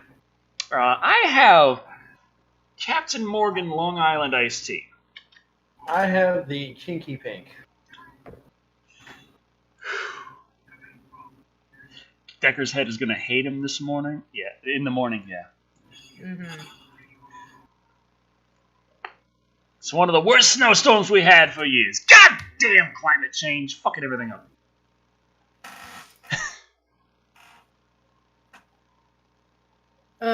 Jesse Guajardo says, I think Recess had an episode of Stephen King. You know what? Oh, that would be kind of weird, but at the same time, I'd expect it. It's a good thing we don't have a... Quite honest, because... who was that character in Recess? The tall lady with the big teeth? That would be Miss Finster. No. The kid. Oh, the kid with the... the tall kid? Yeah, the tall kid with the big teeth. The girl. Oh, the girl. Gretchen. Gretchen, yeah, she would definitely be Wendy. Yeah, I can see that. By the way, it's a good thing we didn't have us take a drink every time the kid veers on the tricycle. Yeah, oh God! That is actually in the other rules of the Stephen King, the Shining drinking game. I actually did read one that was like on another website where it says like take a shot if you hear the last name Torrance and take a shot if you see the bloody elevator. We're not doing that one, so thank God. We have a very specific rule set, the Stephen King drinking game. We might add to it, but that's the baseline. Yes. Oh, we got the kids are all bloody with an axe. Okay, that would be gratuitous violence and body horror. So 2 shots. Hold on. 1. Damn it. Top stuck. You can do it, Creepy. I believe in you. You know what? Screw it. Oh, screw you. Wait, no. I didn't think that through. Okay, a shot. You did not. Okay. Decker is teetering. Oh, yes. Yeah, I went for a screwdriver this time. Good man. That's 1. Let's see. 2. Motorcycle US gave us another chat saying Decker BL3 or OP. By now had time to play both. OP. I think. Also, big text. Oh, big text. Oh, god damn, big text. This is the scene I was talking about with the TV. Yeah, that's the one you were referring to, yes. Ooh. Look at how smooth that is. That is very smooth, yeah. Like, there's no flickering, there's no difficulty in keeping the frame with the set itself while the camera moves. There's sort of a reflection on the floor of what's going on the TV at the time. Oh, Dizzy6 says he meant Outer Worlds. So, Borderlands 3 or Outer Worlds? Oh, we talked about this last time on Live and Wired. With Borderlands 3, if you like just the gameplay and the shooting aspects, and you just want to get in there, shoot some guys, get some XP, get some real nice loot, and continue, that's Borderlands 3 hands down. Outer Worlds is much more for digging into the story, understanding the politics of the corporations and what's going on, possibly making a specific kind of character. You want yours to be extra skilled in hacking, or you want yours to be kind of dim-witted, and you want to roleplay that. Outer Worlds is much better for that. Mm-hmm. When it comes to the shooting mechanics, the controls, Outer Worlds has much better feeling aiming controls. It doesn't have the kind of delay you have on Borderlands 3, but for traversing the areas, Outer Worlds feels a little clunkier, where Borderlands 3 is a lot more fluid, and the shotgun, I feel, works a lot better in Borderlands 3 than it does in the Outer Worlds. Outer Worlds is a very close-range shotgun. Borderlands 3, the shotguns feel so damn good. But it's all down to personal preference at the end of the day. Outer Worlds if you're into role-playing, Borderlands 3 if you're into shooting. Oh, this is a crazy Jack Nichols. Nicholas or Nicholson? I can't remember between the actors. Nicholson. Nicholas is the golfer. Nicholson is the actor. Okay. Yes.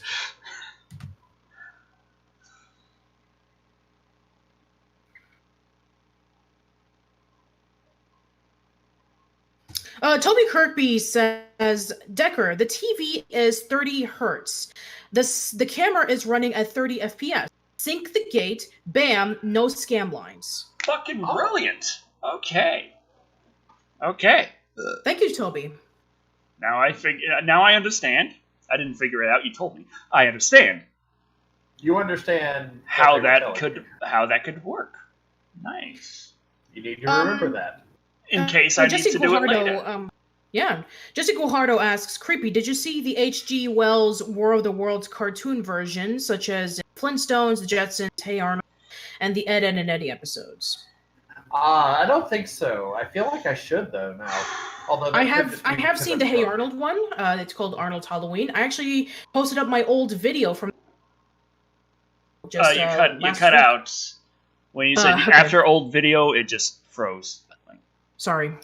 I posted my old video of my discussion of that Halloween episode 3 years ago. See it on my YouTube channel. Awesome. Yeah, Viacom is so hard to post stuff on YouTube. Oh, believe you tell me that. Look at my perspectives.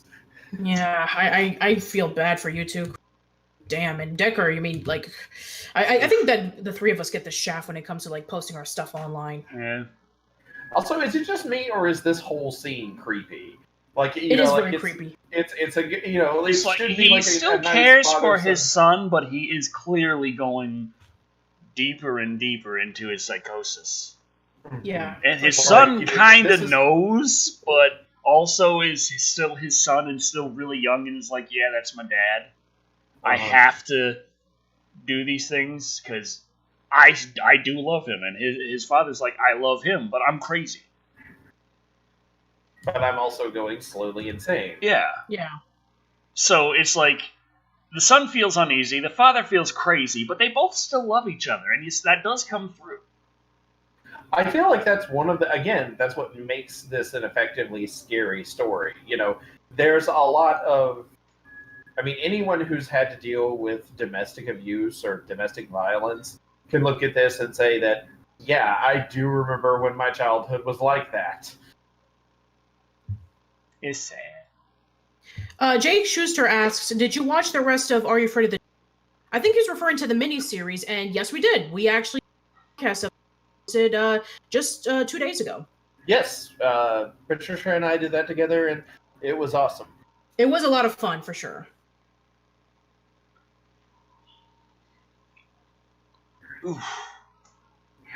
Oof. I gotta eat something. Well, luckily you have the Cheez-It pizza. Yeah, but they suck, but I'm too drunk to care. That's one reason I brought it in, because I knew, like, the pizza I have left over is like, yeah, that's great pizza, but I'm gonna eat that anytime. Right. These big stuffed Cheez-Its. Before you get drunk, before you eat, Decker, you have big text. Big text. Jake Schuster says spaghetti. Oh, do you have any more of that spaghetti? Oh, I don't got any spaghetti right now. I'm sorry. No spaghetti. Don't forget, also, I have spaghetti. seen places. I have seen like hotels and casinos and so forth that have like the carpet, the patterns in the carpet like that, and it can be a little bit disorienting and creepy sometimes when you look at it. Yeah. And I am aware of what I just said, by the way. Oh, jeez. Motorcycle US the pepperoni in this is not the greatest. It's just those little tiny bit cubes like you got in old Hot Pockets. Ugh. Motorcycle US asks, Patricia, have they read the book? The book? The Shining book. Have you read the book? I have not. I actually did go to the book section of my local Walmart because, small town, that's the best I got. Right. And they had Dr. Sleep, but they didn't have The Shining. Right. Oh, room 237 open. Oh. Would this count as unexplained, or does it get explained later? It does get explained later when we get to that, So it doesn't count as unexplained location. Okay. No, it does not count. Here's Wendy in some freaking coveralls, like, doing maintenance and stuff on the generators and shit. True. She's doing all the goddamn legwork. Jack's just sitting there in front of a fucking typewriter like a douche. I mean, I realize the creative process is a delicate thing. I can understand being frustrated, but at the same time, I'm like, yeah, she's doing the legwork.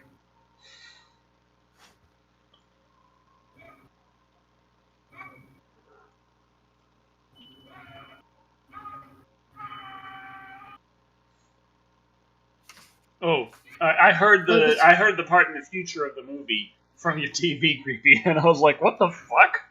Do I need to turn it down? Nah, it was just a loud part there that came through. Okay. I'm sorry, it should not be funny, but this part right here where she runs up to him and he wakes up and then he falls out of his chair, that is kind of unintentionally funny. You've been in that position while writing a book, haven't you? What did you say, Decker? You've been in that position while writing a book. I will neither confirm nor deny. Motorcycle US asks, Creepy, did you read the book? I think I did a long time ago. I don't remember. The funny thing is that I don't remember liking the book especially well.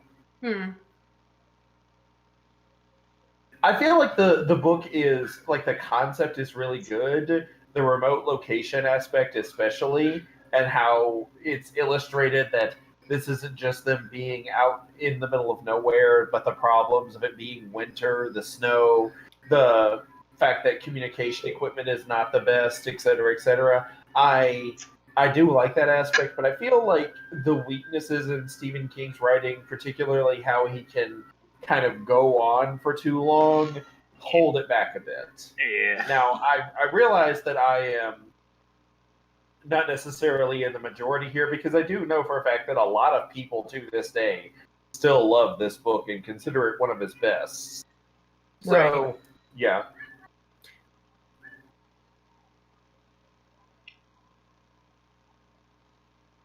Jay Schuster asks if you guys like the remake, not. Haven't seen what the you mean by remake the myself. The TV miniseries? I think that's what they're referring to. Have not seen.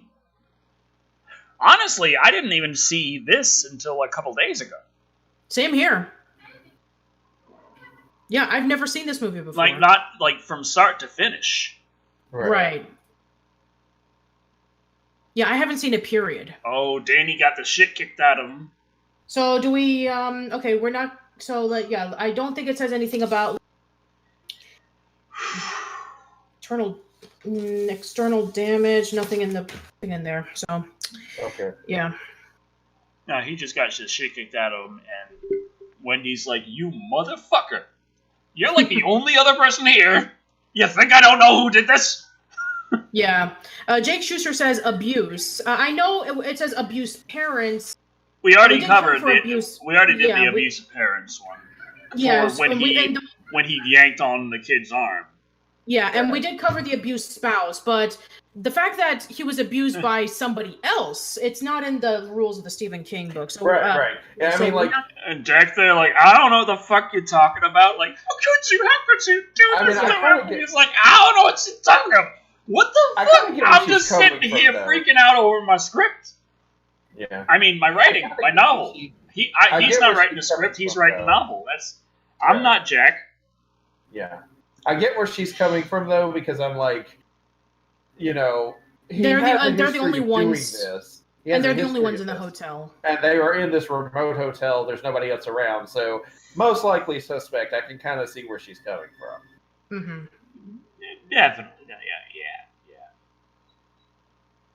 Decker's identifying with the crazy person, though. Always. I just look at the crazy guy and I'm like, you know what? I see where you're coming from.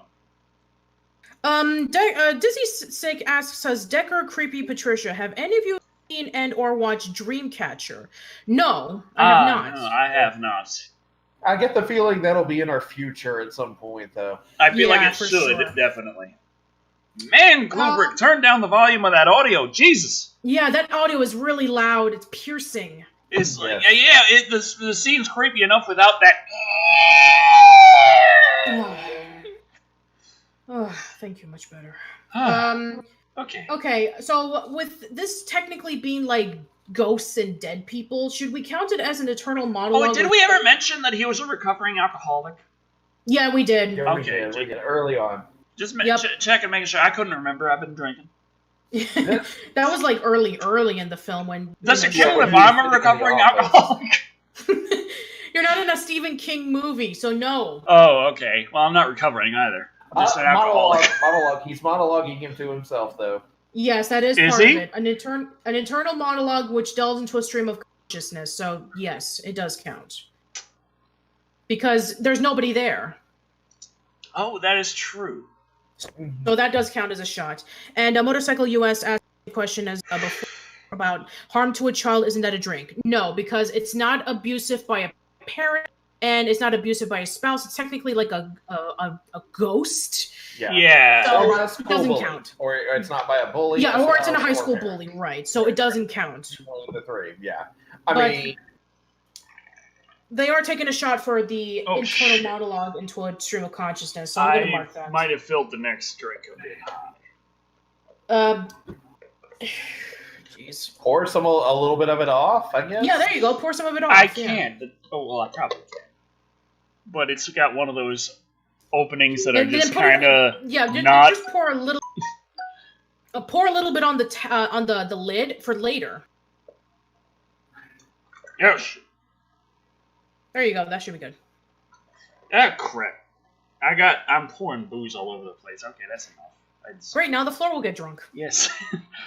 He said white man's burden. Does that count as a racist remark or no? I don't know. Let's count it as one. Let me look at... Hold on. Before you do, let me just double check to see if that is a derogatory term.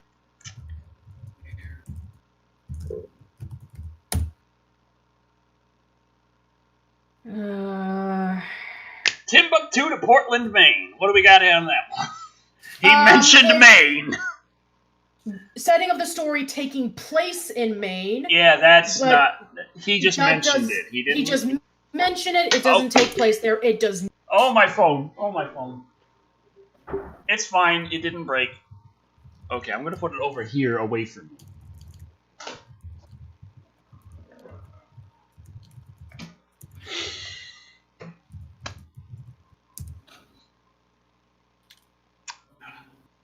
Okay, I'm looking up the term white man's burden. Dictionary.com says the alleged duty of white colonizers to care for Zachary Cathol says white man's burden is an alcohol reference. Oh, alcohol reference. Well, it says right here on the dictionary, white man's burden, the alleged duty of colonizers to care for non-white indigenous subjects in their colonial possessions. Let me take a look and see if there is... So it's like, poor me. All these people who aren't white, it becomes my problem. Right. Let me double check. Okay, let me see. Here's something. White man's burden is referring to alcohol term.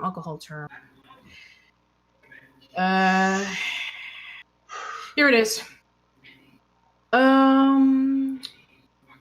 Here it is. White man's burden refers to the alcohol Jack is ordering after months on the wagon, but the film leaves his statement, white man's burden, open to other subjects as he and Lloyd immediately progress from the alcohol to discussing women, Wendy, and Danny's disobedience. He is furious and he makes his way to the goal room as he's lashing out.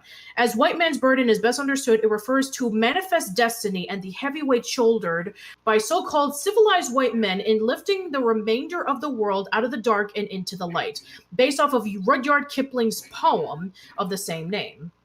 So, okay, so that's based on the concept of white colonialists having the duty to basically civilize the non-whites. Yes. That is kind of racist. So let's make a shot of that, shall we?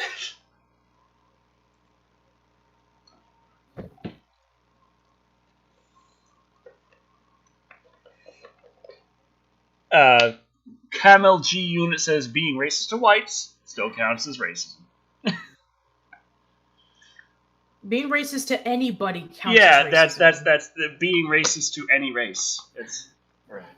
That's kind of how I've always understood it personally. Yeah, pretty much, for sure. I know there are certain people who like to say that there are exceptions, but I don't follow that. No, I don't follow that either. Even for animals, it's like, dogs are depicted as like mean and such. It's like, no. Wait. I'm sorry. Wendy just came up like, hey, you're just sitting here alone at the bar. That's cool. Guess what? It wasn't you who was abusing our kid. It was some weird fucking crazy woman in room 237. Right. I'm like, does this count as spousal abuse? He asked her, are you out of your fucking... Nah. No. I don't think that's... No, don't worry. We'll count the spousal abuse later when the climax happens. But for now, it's like... I mean, according to both of them, they're the only people really there. Then again, he just talked to Lloyd. Right. So, Yeah, sure. Lloyd, Yeah. Oh, look. We there was like a quick shot of a scan line. I guess Kubrick didn't fire all of them, huh? Kubrick! How could you? Also, Jack. No. This is not Jack Nicholson's feet. This is someone else's. That's Oh yeah, this is the part I had to. Yeah, everyone at home is watching. You see everything diced out right now. That's because even after the kaleidoscope, there's some tits on display, and I had to make sure they weren't. There's some nice tits. I gotta admit, but why is that there? I get it. They're like portraits. The magical Negro has his priorities straight. Let me tell you. Okay, fine, whatever. I mean, I like some Afro ladies and the tits out, but damn it, he sure does too. Sure. You know what? I mean, some people see it as art, and like I always say, so. Fuck, I'm gonna buy that art if you give me a chance.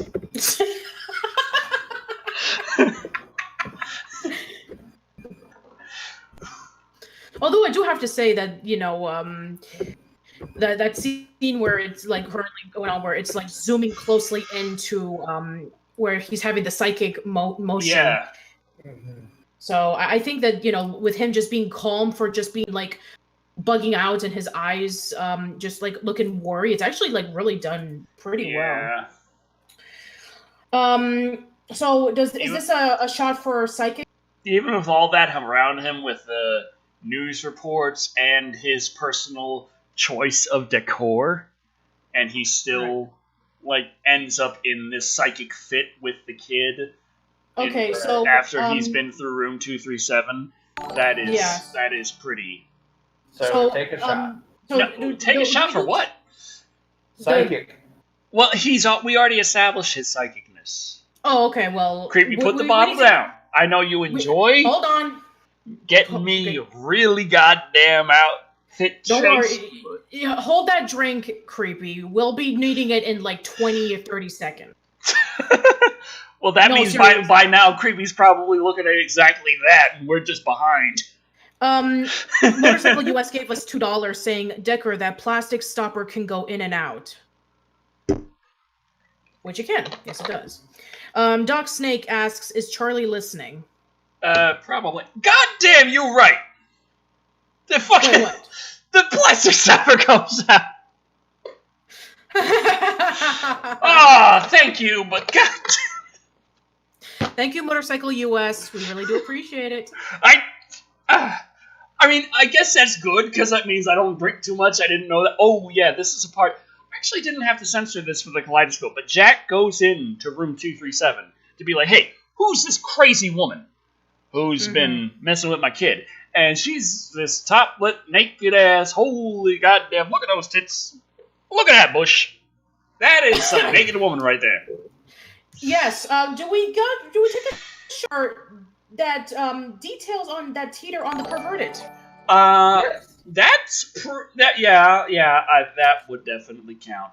All right, I'm marking it down. While you do that, I'm going to read this. Oh, Jack Brand.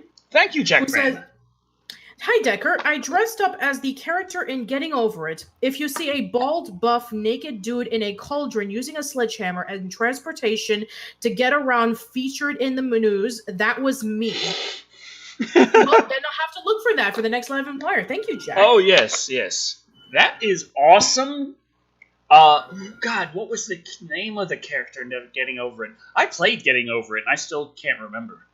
But Patricia. Yes. You remember Getting Over It, the video game? That was a long time ago, right? I mean, in internet time, yes. Okay, 2 years ago, yeah. I think it was. Yeah, I can't remember the name, but you remember about. Yeah, I remember. Oh, she's completely naked in the actual movie. In the Kaleidoscope, all we see is part of Jack's head. Diogenes. Diogenes. There you go. Yeah. Getting Over It was a hell of an experience, and I'm glad I beat the game. But it's frustrating because I was streaming it at the time, and my computer just didn't like admitting the internet existed for anything other than the stream, which means I was technically not connected to the internet on Steam at the time, so I did not get the achievement on Steam for beating Getting Over It. Right. But I have fucking proof on the internet that I did! So okay.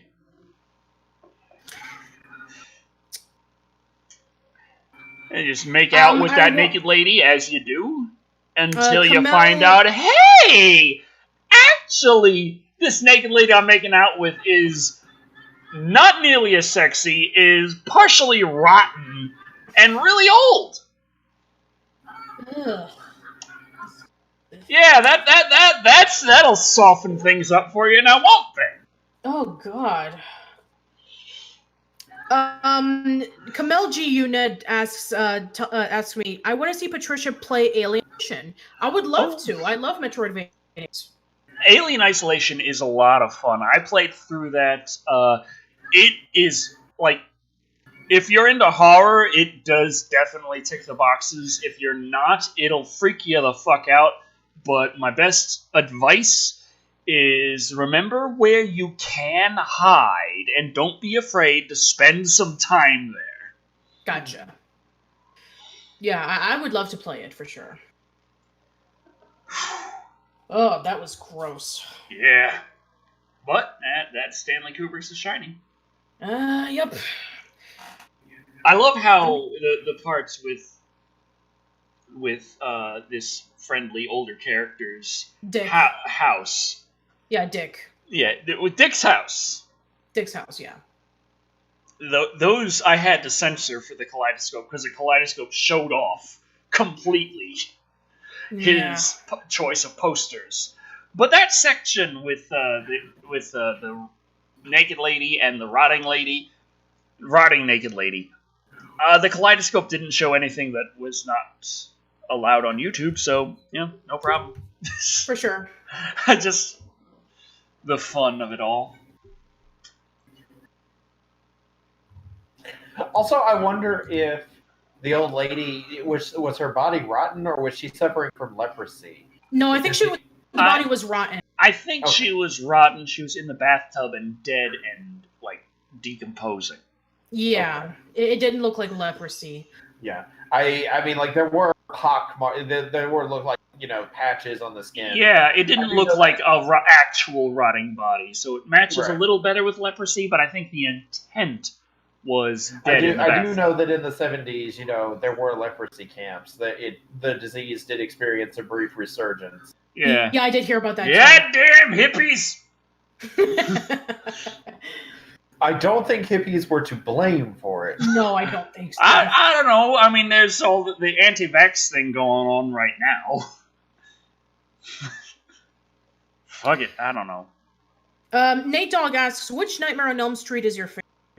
My favorite Nightmare on Elm Street. Oh, it's been too long since I've watched through all of the Nightmare on Elm Street. It's very easy to say the first, but I'm pretty sure. What was the one? Was it the part 4 where she came back? Who came back? I mean, there was the Dream Warriors. There's Dream Warriors. Dream. There was the Dream Warriors, and then there was the Dream. What was it? I think it was the Dream Master. Dream Master. I think Dream Master was my favorite. I can't really remember too well right now. For some strange reason, I can't put my finger on it. Oh, what could it be? Yeah, I mean, let's see. While you think about that, Creepy, for Michael Bermudez, Creepy, what is your favorite Scooby-Doo movie? Scooby-Doo on Zombie Island. Okay. I know that might seem like cheating, but it really Jesus, is. kid, what the fuck? What's freaking you out? That's not how you're supposed to sleep. Red rum. By the way, you know what? I'm gonna call this, by the way. Take a shot, particular word or phrase that is repeated endlessly by the main character. That deserves a shot, by the way. Red rum. Yes, you're going to be hearing Red Run a couple of times throughout the movie. Yep. So every time we hear Red Rum, take a shot. Just like how you guys took a shot every time you... does it float? Does it float and beep beep Richie? Yes. Does it float and beep? We all float down here. And when you're down here with me, you'll float too!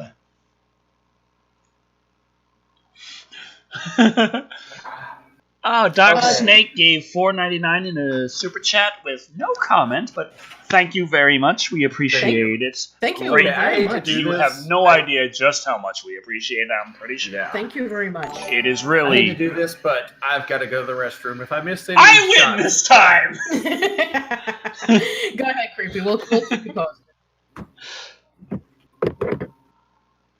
Poor Wendy. Oh, you feel really bad for her, you know? Yeah. I know. I feel like Wendy's also really attractive. That's just me. But sure. I know she's not like Hollywood bombshell actress like Bazumbas and Badunkadunk, but Wendy is like the kind of lady I'd like to snuggle up with at the end of the day. That's just me. Sure. I mean, after all, she's very kind and considerate, and she's very supportive as well. I think that, we don't get a lot of representation like that in Hollywood in terms of they kind of look almost normal, but they do have a little bit of quirks that kind of make them protrude out a little bit that maybe some mainstream Hollywood agents will be like, that's a little bit off, get some surgery, or maybe you can cover that up with some makeup or something. Yeah, it's the idea that, hey, you need to be as appealing to as wide of an audience as possible. Yeah. Therefore, you need to fit this particular cookie cutter. And for sure. I mean, she doesn't. No, she doesn't. But I've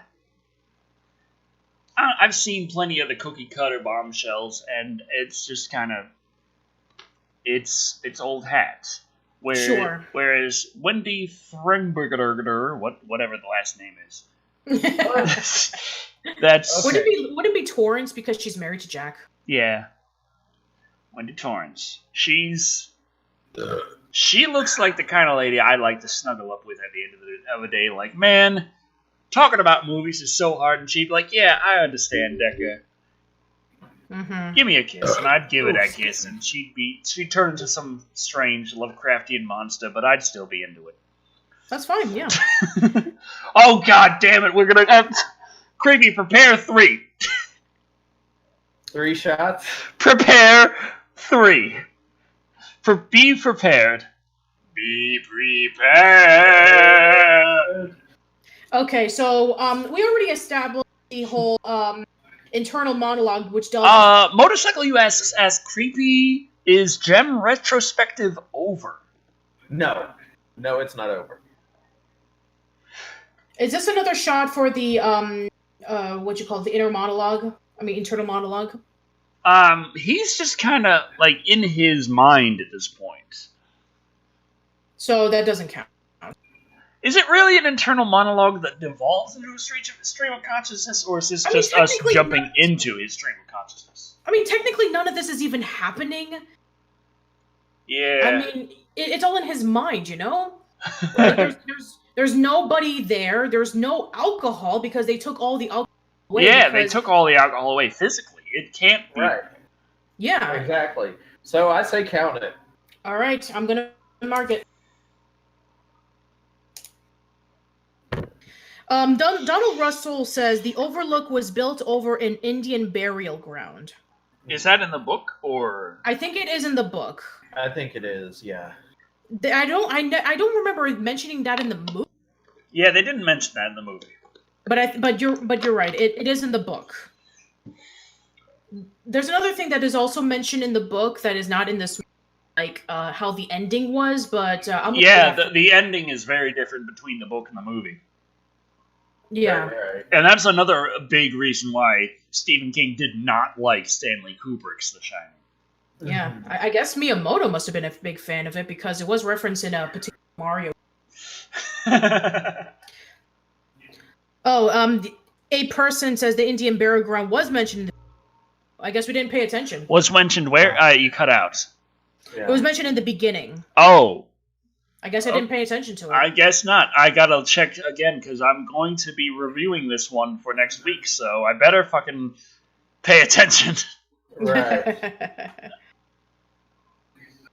I'm also working really hard on actually ripping it in 4K. If it comes down to it, I might have to review it in 1080p, but I'd rather get the 4K rip. Oh, Sling Blade Sally is a new member. Welcome. Welcome. Chile is Hong Kong now. Fight for Chile's freedom. I need to look up Chile and all that stuff, but absolutely, I will always side with freedom. That's another thing. There's BlizzCon's gone on, and they're showing off like Overwatch 2 and Diablo 4. And as much as Diablo 4 looks fucking awesome, I will never fucking play it as long as Blizzard keeps their fuck freedom and fuck individuality, like forward stance. Hey, you know what? Hong Kong protesters saying, hey, Hong Kong needs to be independent, fuck you. No. I don't care how good your game is. Your game can be the best game ever. I will willingly sacrifice every second I have playing your video game to support freedom and independence. That is my position. Yeah, your bread and circus is beautiful. I don't need it. Right. Yeah. $2 from John Horn, who says Halloran sold Jack the alcohol. Halloran? Really? I'm going to have to look into that thing. Scene. I don't remember that happening. I mean, there's fan theories, and then there's what's in the movie, and I always err for what's in the movie. Fan theories are fun to look at, but a lot of times you know me, I'm Deca Shadow. I'm going to say, that's a great idea. I wish it was in the movie, though. I wish it was in the story. I wish it was actually presented.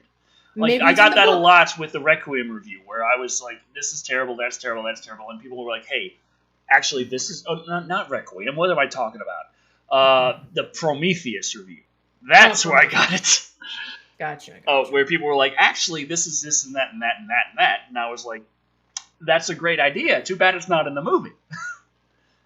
Right. Jack said, like, hey, you were the fucking right caretaker. I recognize you, motherfucker. Also, I didn't miss any shots while I was. No, you did not. We didn't have any big text. Nothing major happened. Okay, just checking. You came in some time. Decker and I are tied as far as the bathroom war goes. But we're going to have to take 3 real fast. I'm going to get the cap off real fast. And my restream chat is failing so bad right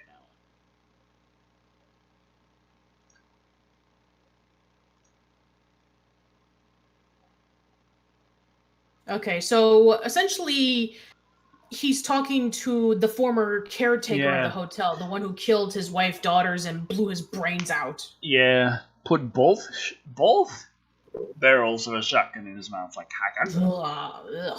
went fucking Kurt Cobain long before Kurt Cobain went Kurt Cobain. I'll say.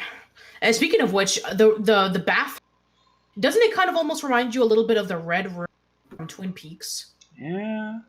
Also reminds me of Mirror's Edge. But that's just me. Yeah. It's not a Decker Shadow review without at least one reference to a video game. Sure. That's why referencing a video game is part of the Decker Shadow drinking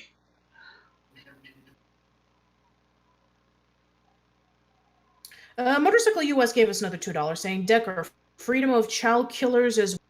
Oh, here it comes. Your son is attempting to bring an outsider party into the situation. Did you know that? Get ready.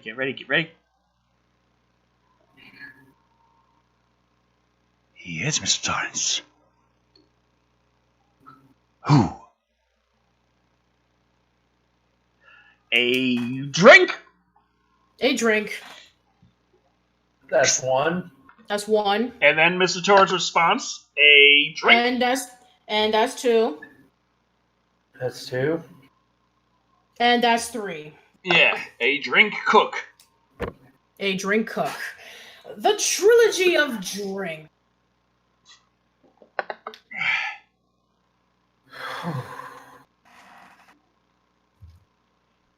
Oh, man. Oh no. Oh no. What? I'm feeling it. What? You have so far 28. So that's 12 more to go, and I'm cutting you, Decker. I'm sorry. I'm feeling like the need to expel. Okay, so whenever that I gotta feel like go. You can't do it anymore. Okay. If you can't do it anymore, then yeah. Sorry. Are you going to the restroom? Yeah, he's going to the restroom. He's okay. Then I am ahead in the restroom wars. He's gone to the restroom twice. I'm leaving once.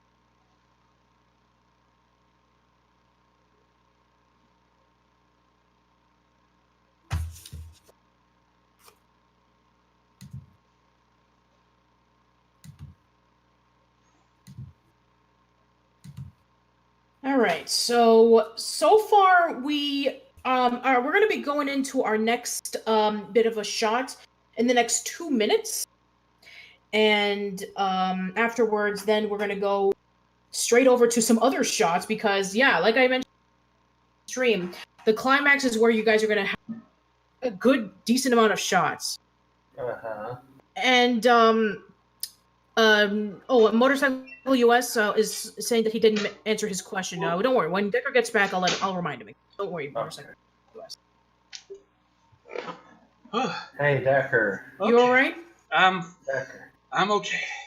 All right. It was a lot, really fast. I understand. Back and forth, but I understand. Motorcycle US was wondering why you didn't answer the question. What was the question? Freedom of child killers as well for $2.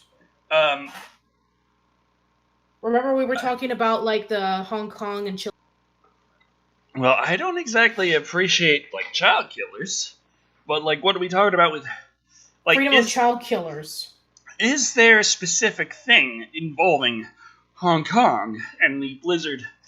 Oh, excuse me. That's okay. And the blizzard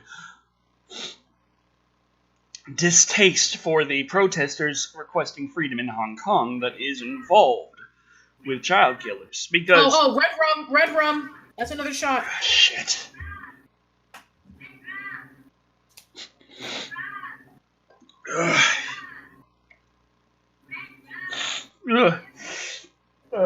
But right. In terms of... Creepy, are you all right? I feel a little dizzy. In terms of Hong Kong and the protesters, I haven't heard anything revolving around child killers, but I would assume that an independent Hong Kong would be able to omit China's one-child policy. China's one-child policy is a very large factor in the homicide of children in China. Right. Whereas if you have a son, that son can work. That son can do a lot of things that make money and care for the elderly. If you have a daughter, on the other hand, that daughter, through social standards, will not be working, will be one of the ones who must be cared for, and thus, if you are in a poorer family, you cannot care for them. They are a liability, and you are better off killing. That is the problem. Sure. An independent Hong Kong would not have that problem. An independent Hong Kong could say there is no one-child policy. Creepy, if you want to cut out, then I understand. I might actually take a little bit of a break. All right. I don't think we need to... From what I read on my card, I don't think we need to worry about anything for the next 20 minutes. That is very good. I am very happy to hear that because, as you know, shit just got real. Yeah. I may have miscalculated. I may have... Yes, Bowfline on Twitch says, in China, families have been known to kill their female childs, which is horrific, and I do agree. Horrible. It's horrible. Yeah. According to my notes, from unless something were to change, I don't think we'll need to have the next shot until Red Rum is repeated again. Other than that, it's just going to be a few minutes of Dick trying to get over to the hotel and Jack descending into madness, which is its own other thing. So I think there's Jack tearing out the radio like fuck communication. Right. Imagine Jack reacting to what we're doing right now with the internet. Right. He'd swat our asses, let's be real. We would be dead. More so than usual. We would be dead in a hotel. It's cool, Doc Snake. I already feel better. Oh no. Oh no. Creepy? I really shouldn't have gone for Long Island iced tea. I could have easily avoided having to step into the other room. But no, here I am. I'm like, no, let's bring out the Long Island iced tea. What's the worst that can happen? Well, we just fucking saw. Big text. Where's the big text? I missed it. What's going on? 8 a.m. I see him on the flight right now. Yeah, it switched over to 8 a.m. So that was big text. Damn. Are you sure? Because I don't. I'm see positive. I saw a big text. How far ahead is everyone from me? No, I missed it. Yeah, you missed it. I was at. Yeah, it was at 1:36:11. You were too busy rambling, Decker. I do that. That's why I keep an eye on things. Okay. So say it, Patricia. Listen, there's you have 10 more shots right before I have to cut you. Once you reach that 40, then you're done. Well, technically, I think because I got rid of several of them, I should be okay. Just so you don't feel like you're risking my death. I'm sorry, but... Understood. It is the rule. It is the rule that we set out with. Yes, so I'm gonna abide by that rule, so that I don't get sued because you died. So, you know what? You don't want to have to deal with Charlie. You heard about what happens when I have to deal with Charlie. I don't care. I'm enforcing it, and that's that. I have a question. What? Since Decker ate whatever passes for pizza... You can eat as well. You can eat! Okay. We don't have anything for the next 10 minutes. Go eat! Okay, I'm gonna have another piece because I lost that in, like, the toilet. Fine. John Horn gave us $10, who said, there was an unused prop newspaper article that said that the Overlook cook, Halloran, was caught selling alcohol to hotel guests. Kubrick probably thought it was too overt. Oh, if that's the case, that could be a possibility for sure. Okay, Interesting. Then. Oh God, I hear creepy right now. Interesting.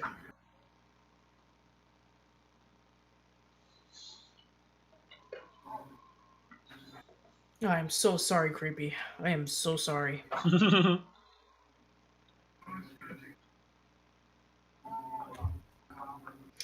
Jake Schuster says, "Is that good?" It was established earlier that no, it tastes terrible. Oh, hell no. The stuffed Cheez-Its are just... They're crap. They're like really thin Pizza Hut Pockets from before Pizza Hut Pockets actually managed to get the good pepperoni. It's just... And they include some marinara sauce, but the marinara sauce they include is just so bland. It's like Hunt's tomato sauce mixed with ketchup. That's seriously the only way I can describe it. Ford in my booth gave us $5, saying, "Hello y'all, it's me again. Just want to hope y'all are doing good. What's the deal with this Live and Wired?" Well, this Live and Wired is one of the Stephen King drinking game Live and Wireds. So we're watching Stanley Kubrick's The Shining, which you can tell with the timestamp on screen as to exactly where we are in it. And we're doing it to the TV Tropes official Stephen King drinking game. Yes, and so far we are at 30 shots. We also added shots for big text, and we also added a shot for abusive spouse. Because it makes sense. Yeah, if you want to join along, you can, but I wouldn't recommend it. I don't think she should be smoking in front of this child. Like, I mean, technically... This is 1980. They didn't know about secondhand smoke. Exactly. I mean, as an actor or in character as a mom, I think that's a good idea. Yeah, that's true. But I mean, I guess maybe, you know, since Danny is technically not there, it's Tony. I don't know. But yeah, you're right. Secondhand smoking. Yeah, Danny has like slipped out of the movie at this point, right? It's just Tony. Yeah, at this point. It's Tony in the scene, right? Jake Schuster is asking, "Are you eating?" Are you eating Arby's, creepy? No, Wendy's. Wendy's. I'm jealous. Me too. I got Pizza Hut Cheez-It, and it's, like, not good. And all I have is a bowl of popcorn. I'm sorry. That's okay. Fart in my booth said, gave us $2. Got my drink ready, y'all, and pizzas suck. Oh, jeez. Best of luck to you.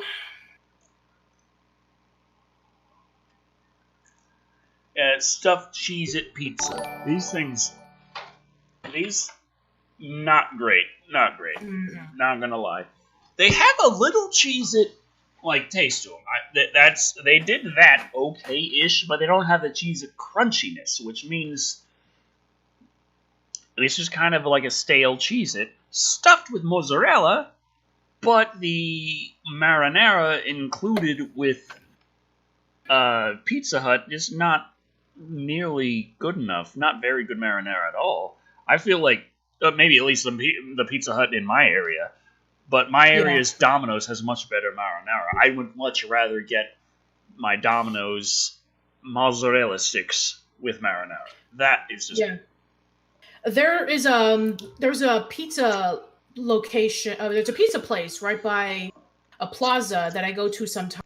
Pieology, where you get to customize your own pizzas and you have your own like choice of sauces and vegetables and meats and all that stuff. Have I seen Silent Night, Deadly Night? No, I have not. What movie is next for the drinking game? Oh, jeez.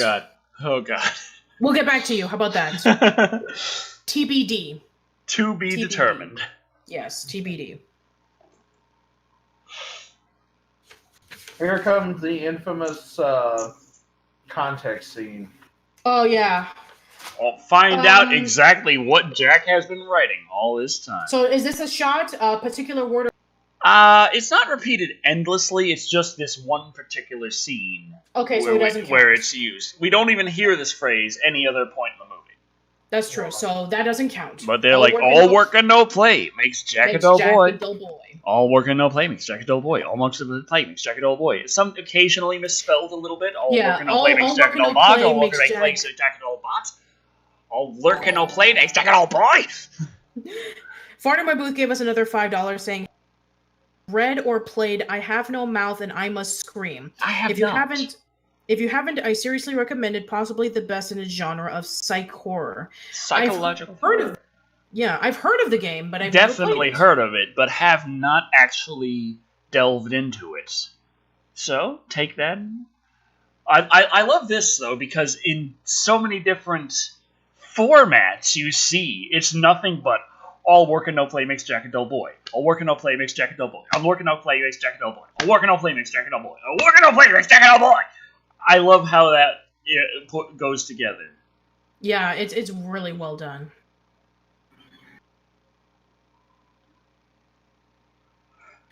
Sandy Burke asks, will you ever do a Psycho review? Probably, because there's several of them to choose from. Oh yeah, there's a couple of them, yeah. And I definitely got to do the original. Yeah, there's the original, there's the remake, there's the 3 other sequels that focus on Norman Bates. I don't know if the TV series will count. I watched a bit of the TV series. I really didn't care for it. Fair enough. I mean, it's a prequel. So. Yeah, but at the same time, it was like, hey, the mother is the star. Norman Bates is this minor side character that happens to have star billing in every episode, but he's honestly a minor side character. Right. Yeah, pretty much. Hey, Jack came out like, hey, what are you doing down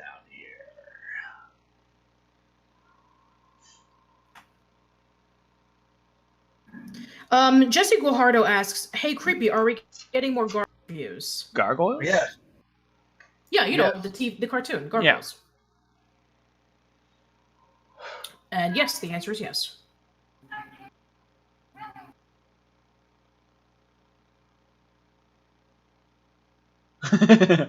What do you want to talk about?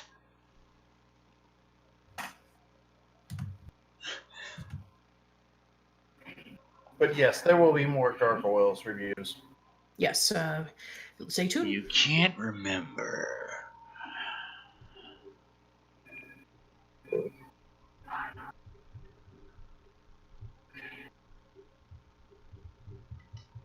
Maybe it's about Danny. Okay. So is this another psychic moment? No. No, not really. We already know he's psychic, so we're not counting it. Also, I seem to have sobered up quite a bit. Yeah, that's amazing what 20 minutes will do. Oh, What's and your guys' favorite books? Asks Sparta in my booth. Mine is Dracula. Oh God, what was that? I mean, I haven't read too many books. I've read a little Redwall, honestly, like full novels from start to finish. I've read a lot of Redwall novels. I really like the Tagarum. But as far as horror goes, I actually read some Diablo-themed novels, and I can't remember the titles of them, but they were actually surprisingly good. What I remember distinctly, the book I didn't like so much. I was like, wow, this was shit. That was The Isle of Dr. Moreau. Oh, God. That book was so fucking bad. How did so many movies get based on it? Probably because it's a nifty concept. It is a nifty concept, but the book did not explore it very well. The book explored the concept of freaking out over every little fucking shadow in the bushes and running out into the woods and getting lost for several days, multiple times in a row. Yeah. I will say that this is probably one of the hardest scenes in the entire movie to watch. Oh, yeah. Jack Nicholson just gives such a fucking great performance, and so does she. It's just, both of them do. I mean... And I also feel like this is a point where it really shows her agency also. Yes, she is scared. Yes, she is backing up. But she still fights back. And he still suffers for it. And that suffering he suffers, he does have to deal with for the rest of the movie. Yes. Okay, that's a fair point. That's a fair argument. We did see a flash of red rum during the Yes, we did. So do we count as a shot? Do we, Creepy? Do we? Because it's going to come back in a few I guess we do. He's drinking. I mean, being scared wimpy. I mean, she is literally watching her husband's sanity degrade in front of her. And so you have to understand the confusion that someone would feel in this moment. And also a desire to protect themselves combined with an opposing desire to not hurt the person that they love. Motorcycle US donated $2 saying, kitchen knife she has is fake as manure. It is. It's a movie. Fake. Yeah. Uh-huh. Also, it's not a good idea for actors to have actual knives because there have been some pretty bad accidents that happened. Especially when you have a kid. Right. When you have a little kid and he does, and there is a scene where he has the knife, it's like, that is very... There are child labor laws that you have to... Right. It's just not a good idea. Sling Blade Sally says they got buffering on their end. Very sorry for that. Yes. We are streaming to... Whoa? MBV Hypebeast sent Mermaid Corgi Swim worth 40,000? 40,000 what? I don't know. Whoa, everything just exploded out of the tip jar. I hope it was worth a lot.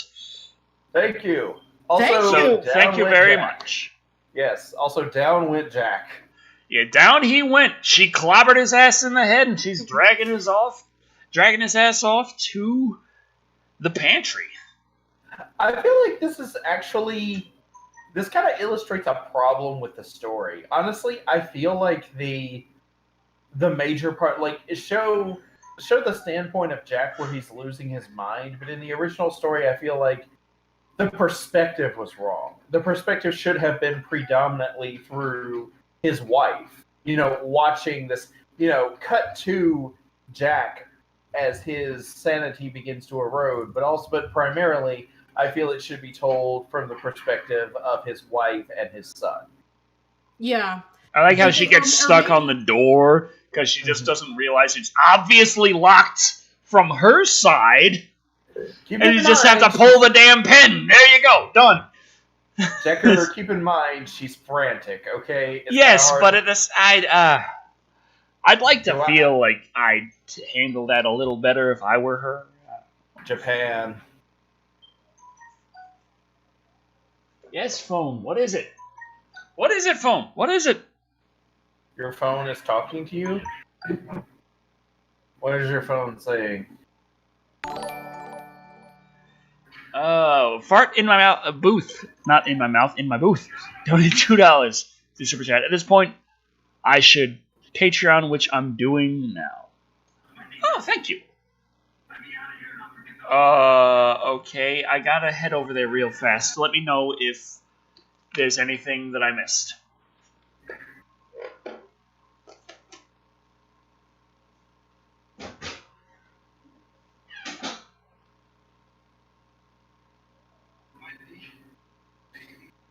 Patricia, answer something for me. Don't they have special, like, aren't rooms like this designed to open from the outside precisely to keep people from being trapped inside of them?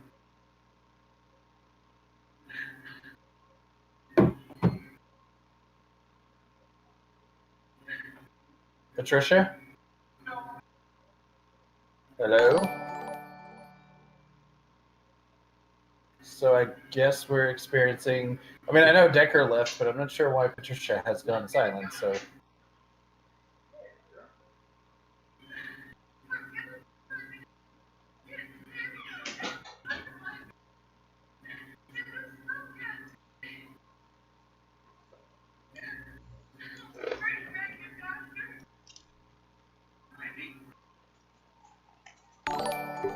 Okay. This is a small emergency-ish thing. Sorry about that, everybody. I was. Yeah, sorry about that. I was in a Also, did I miss anything? Don't think so. Nope, you didn't miss anything. Creepy? Yeah. It's okay. Yeah, everything okay? Yeah, I had a phone call. Oh god. Okay. I messed with the volume. Okay. Yeah, okay. So you're okay, Patricia? Everything Yeah, everything is fine. I just had a phone call. Okay. Yeah. Decker, you okay? Yep, I'm fine. Okay. Did I miss anything? No, I don't think so. Yeah. Anyway, for all the, for farting my boob and things. Cutting up a bit there, Patricia. Huh? Cutting up a bit. Oh, I said I was just thanking Fart in my booth for being a member and the $2. Yes. Thank you very much. But yeah, this whole scene where she's running with the knife, not a... You cut out there, creepy. Oh, I said, this whole point where she's running with the knife, not a good idea for her to be running with an actual knife. Yeah. Especially if it's snow. Especially if it's snow. And if you slip and fall, you can cut yourself. Yeah. Also, keep in mind that they probably reshot this scene. I mean, like, even without Stanley Kubrick being involved, there have been multiple takes of this. So, yeah. Yeah, for sure. Okay, so the engine has been cut to ribbons, so that means she can't escape. Right. The snowcat is destroyed. Yeah. Here it comes. Dun, dun, dun. Here it comes. Oh, God. Big text. Not yet. It's creepy. Hold on. Here it is. 4 p.m. There it is. Okay. 4 p.m. Take a shot. Oh, boy. A question earlier for David. The reason why I'm not on the screen is because I am moderating, and the third screen is left for the movie. So I'm still around. I'm just not on the screen at the moment. Bullfwine says he effed the spark plug cap. The Fart in my booth gave us another $2, saying, do another take and get it right 127 times. Right. Pretty much. Yeah. Yeah. I mean, even like other, we're talking about like levels of like John K, in which you had to do multiple takes to get like the perfect delivery, up to the point in which you exhaust your voice actors. Faster, more exciting. Yeah, and of course without the whole, relationships with minor teenagers. So yeah. Also, I'm kind of envious of this pantry right now. I mean, just there's so much food. Yeah. No, I'm just there's cereal, ketchup, tater tots, relish. I'm just looking at this and like, I want this pantry. Dobby. Yeah. Pimentos, sliced peaches, pear nectar, Tang, all of the Tang. Dobby was going after the Nilla wafers, Oreo cookies. Yeah, Dobby was going after the last stuffed Cheez-It, but to be fair, he's a cat. He's probably gonna love this if I give it to him. What are the red and white cans? The red cans with the white stripe in the center. What are they? It says aluminum. Think that's what it is. Calumet baking powder. Baking powder. Okay, it's baking powder. Okay. Yeah, I was looking at those. Are those? That is a big can of baking powder. Like, it's Hell gigantic. Who needs that much? I mean, I know they're a giant hotel, but at the same time, how much baking powder do you need? I mean, unless, of course, if you're baking, like, all of your... They only have a little-ass box of Oreos there on the left. I'm sure probably they use the baking powder to, like, make all their cakes and their croissants and their pancakes and waffles from scratch. But yeah, you're right. Like 4 cans of baking powder with 1 little box of Oreos. Also, think about the principle that... Bullfwine on Twitch asks, creepy, was wondering earlier about the fridges being opened from inside. Most aren't able to open from the inside even today in modern grocery stores. Can't open from the inside. Oh, okay. Well, that's funny because the one that I worked in, and this was like in a Walmart that was in like a podunk town, but you could open the the cooler where vegetables and fruits and so forth were kept. That would open from the inside. Yeah. Yeah. The produce section at the Redner's or Kroger, both of them I used to work at. There's a big glow-in-the-dark button on the inside that you could press, and that would open the door. No, this wasn't even... Yeah, this wasn't even that. This was just a handle on the inside that you would pull, and it would open up on its own. And, you could open it from the inside just as easily. I'm kind of surprised about that, but okay. Seems like a health and safety hazard. Yeah, for sure. Fart in my booth donated another $2. They're making crack decker. But yeah, like a lot of hotels will have a surplus of ingredients because the idea is when you're dealing with a place that has a steady influx of guests, it's better to have too much than not enough. That is true, yeah. If you have too much, but you're constantly receiving guests, eventually it will be used. If you don't have enough, though, that means you have to order it from somewhere else, and of course that's going to take time, and meanwhile your guests are going to go without, and they're not going to be happy. So, the small town I'm at, I went to the Taco Bell drive-thru. Red rum. Red one. Red rum. Oh, Sling Blade Sally says, I just ordered Pizza Hut thanks to Decker's mention of stuffed crust earlier, LOL. So thank you, Sally. I wish we could have some too. We won't see any money from Pizza Hut for that advertisement, but yeah. Speaking of which, part of my booth gave us another $2. Just take my life savings. I mean, I guess if we have to, they're ordering us to. Thank you very much, but remember to keep enough for your bills and your responsibilities in life. For sure. It's important. Yeah. Yep. Also, I know what I just said. I realized what's going on, how it's not safe to be running around with an actual knife on set, but like this knife in this particular shot looks like the knives that you buy at Walmart along with the Michael Myers costume. Yeah, it does. Yeah. You remember those knives that also like whose mother leaves their lipstick out with the lid off? I don't know. Do you remember like the blood or like the little machetes that if you like pour it down, that out of the handle it just was like blood everywhere. Yeah. Oh. Right. I never understood why those were popular. Because they looked like they look terrible. I was like, this doesn't even make sense on a practical level.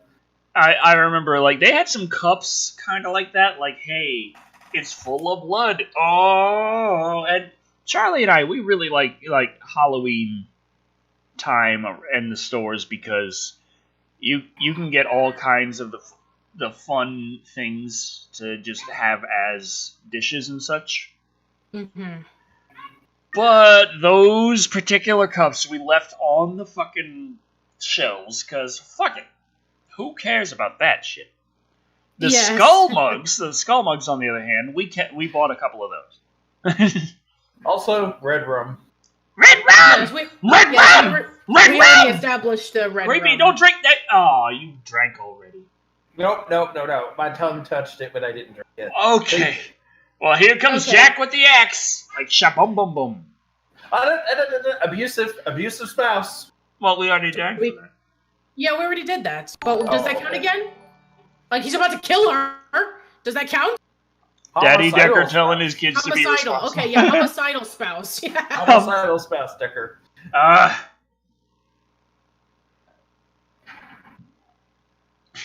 And here comes the infamous line.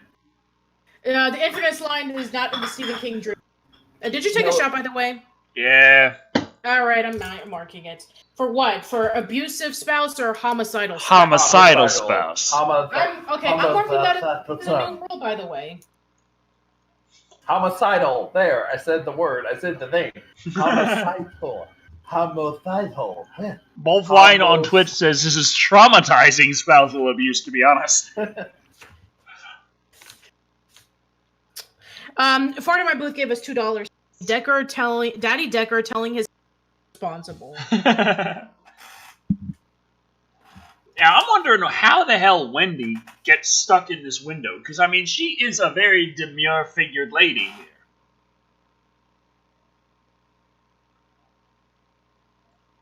I mean, it must be a very small window, like a very thin window. Yeah, but she could fit her kid through. I mean, kids are different. I mean, they're like cats in which you could like squeeze them through anything. Fair enough. Yeah.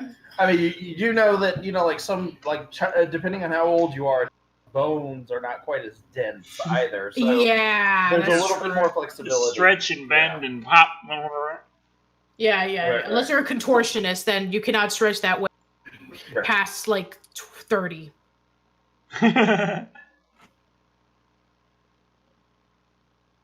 Also, she grabs the knife. She is terrified. She has every right to be, but she is prepared to defend herself. Yes. Let me in.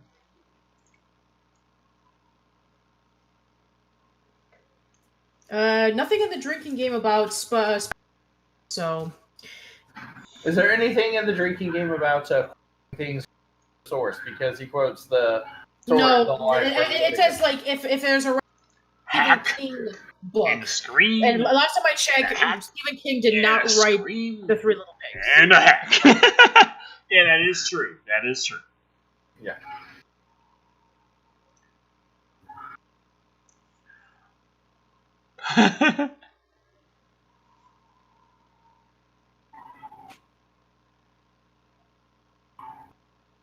Oh man, that is like genuinely terrifying. Yeah, like, you can tell that Shelley Duvall is like scared out of her mind. Yes, she does.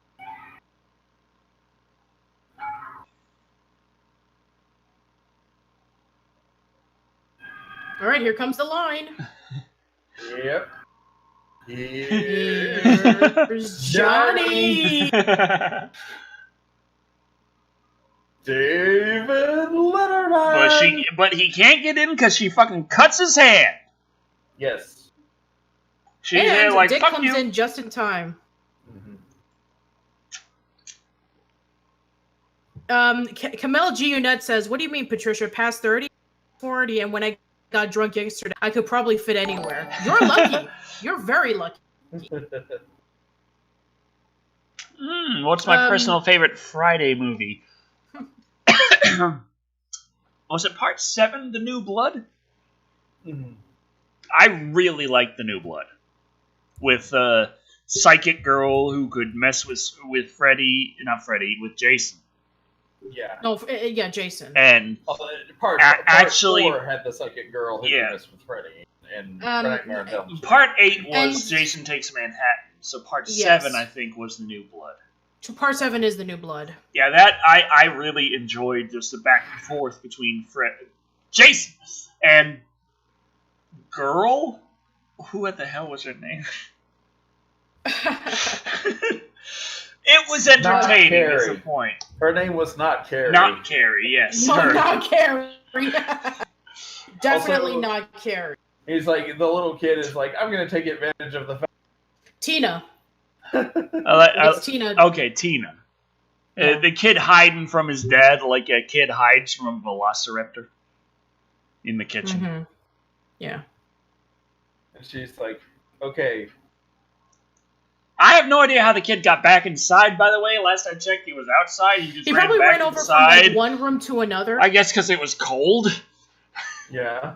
Either that, or maybe like one part of the hotel is like where they're staying at, and then the other part of the hotel is like the door is open. The door is open. The kid probably. And there's that cold dick outside.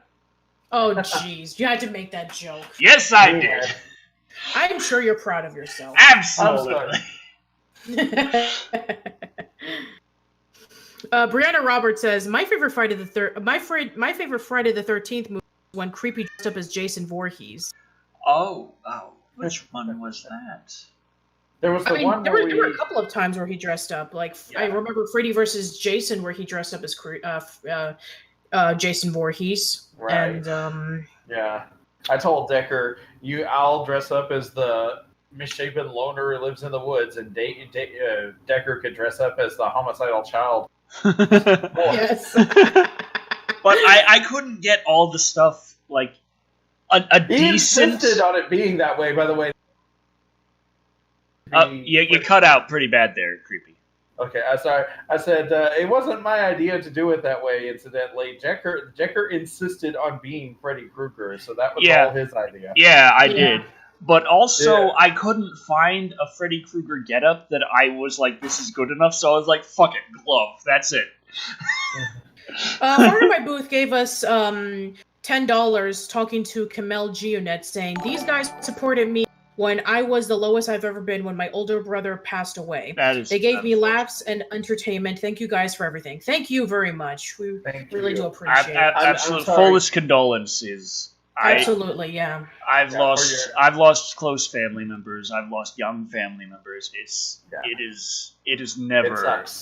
It really is awful. And I feel like the idea of it gets better, it really doesn't cover that. Yeah. It does get better, but it is it's not necessarily that it gets better as much as you just accept it more. Like, yes, this is life. And it's still not... It still hurts, but... It does. Also, my favorite character is about to die. Yeah. Yay! It's a drink! And there we go. That is a shot right there. Cool older character who helps the main character dies. And they have psychic powers. Interestingly enough, he died only in the Stanley Kubrick version of this, not in the original Stephen King version. Mm-hmm. Yeah. I think that's the last... The Stephen King version was like, hey, you know what, the place burns down and like that's the thing. Stanley Kubrick was like, nah, it's not a horror movie unless someone dies. Therefore, helpful older guy dies. Mm-hmm. And he was like jumping around with, you know what, anyone could die. Fucking Jack can die, but killed by Wendy. I don't know. Wendy could die. The kid could die. Who knows? Someone's gonna die. It's a horror movie. Yeah, of course. Stanley Kubrick has the same mentality of Decker. If someone doesn't die, it's not if the body count doesn't rise, then it's not a horror movie. But depraved by homosexuality. Let me look. I haven't seen. Yes, it is depraved homosexuals. Bonus if they die. Let's see. And, is the dog bear man like a man?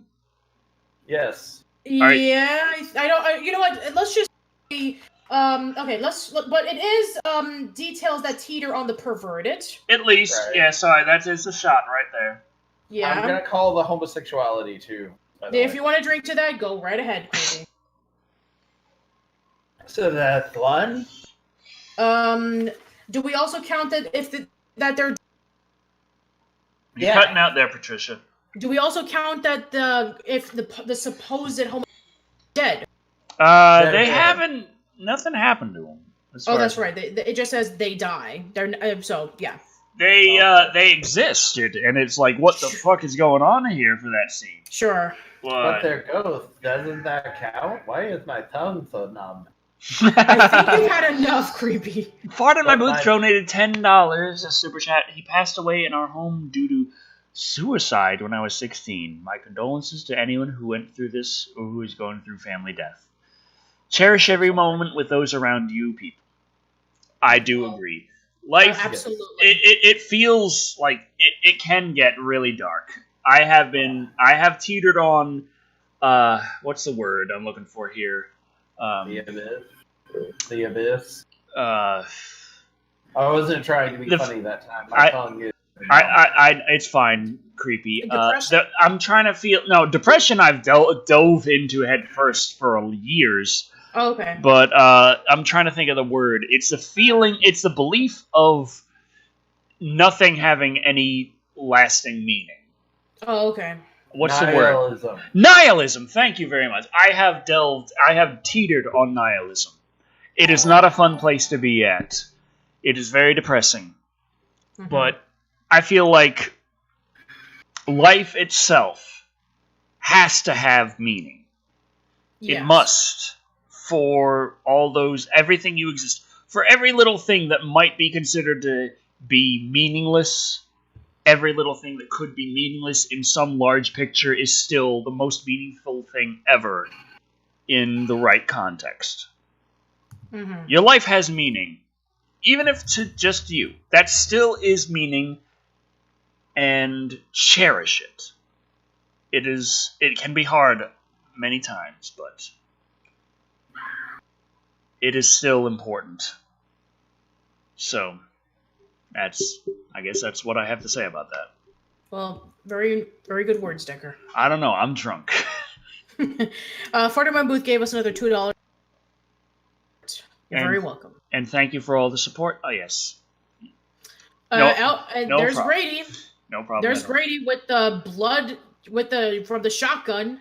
Oh, yeah. Does that count as a shot? No. No.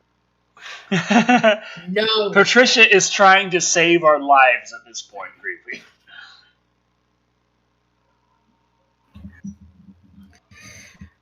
Did you take the shot, by the way, with the whole homosexual thing, even though it hasn't been confirmed?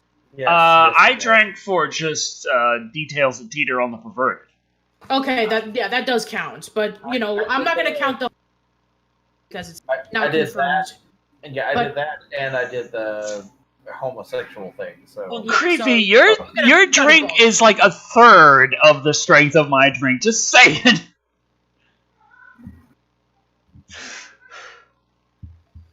Oh, I like what's coming up. Damn it. Okay, Creepy. Okay, you're gonna be like that? I'm gonna drink to you. I'm gonna drink. What? I'm gonna drink to Creepy. The kid is smart. I'm adding that. The kid is smart. Yeah, the kid doing his run and then running for long enough to get ahead of his limpy ass dad, and then stepping back very carefully onto his own footprints. Right. And then slipping off to the side and masking his footprints. Right. Yeah, and he actually knew about the maze. We talked in it earlier in the movie with his... Unlike Jack, who doesn't know anything about the maze, and so he wanders around aimlessly. Right. And Fart in My Booth donated another $5 saying, it is always important to never forget that nothing defines you other than you. You make your impact on the world, impact on the world, regardless of anything. That is absolutely true. Yes. And Sling Blade Sally said, I lost my dad 4 months ago. I've been told I'll never be okay. It'll be a new normal. I don't know about never okay. Just, it's, in my opinion, the idea of it's like, eventually you just won't hurt from it is not necessarily true. You will still hurt, but you will understand the hurt. You will come to terms with it. Mm-hmm. I guess that could be considered the new normal, but it's still not... It's not what you would consider normal. It's just... Right. I'm trying to think of how to put it. It's really hard. It is very difficult to explain, for sure. It's like...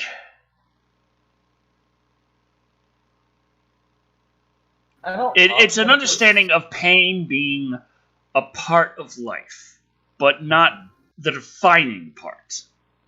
Right. The things that give us pain are often the things that help define us. So they are necessary even as we try to avoid them or try to process and understand them. Yes. But that doesn't mean that every aspect suck. but it does require a degree of balance, And Farter My Booth donated another $5 saying, Slingblade Sally, I disagree. You will become a new person. Maybe even a better person. I promise you will be okay. Continue to live in their name. And yeah, it is... I mean, it depends on exactly who you are, how you cope with grief. It's hard... there's no bumper sticker answer for these things. Life is unfortunately far more complicated than that. For sure. No one likes to talk about grief, but it is part of life. There was a horror/supernatural movie that came out a couple of years ago where the allegory was that grief was a monster that had moved into this family's home. And eventually the solution was not to get rid of the monster, but just to accept that grief was there. Yeah. It was something that they would have to deal with and accept. And there's Jack all like cold and shit.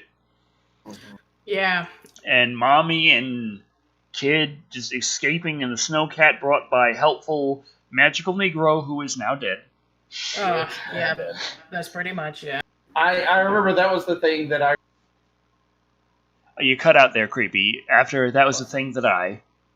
That was the thing that I hated about the movie, is not just that the character died, but just how abruptly the character died. It is very abruptly, he just dies. Like, that's kind of his point.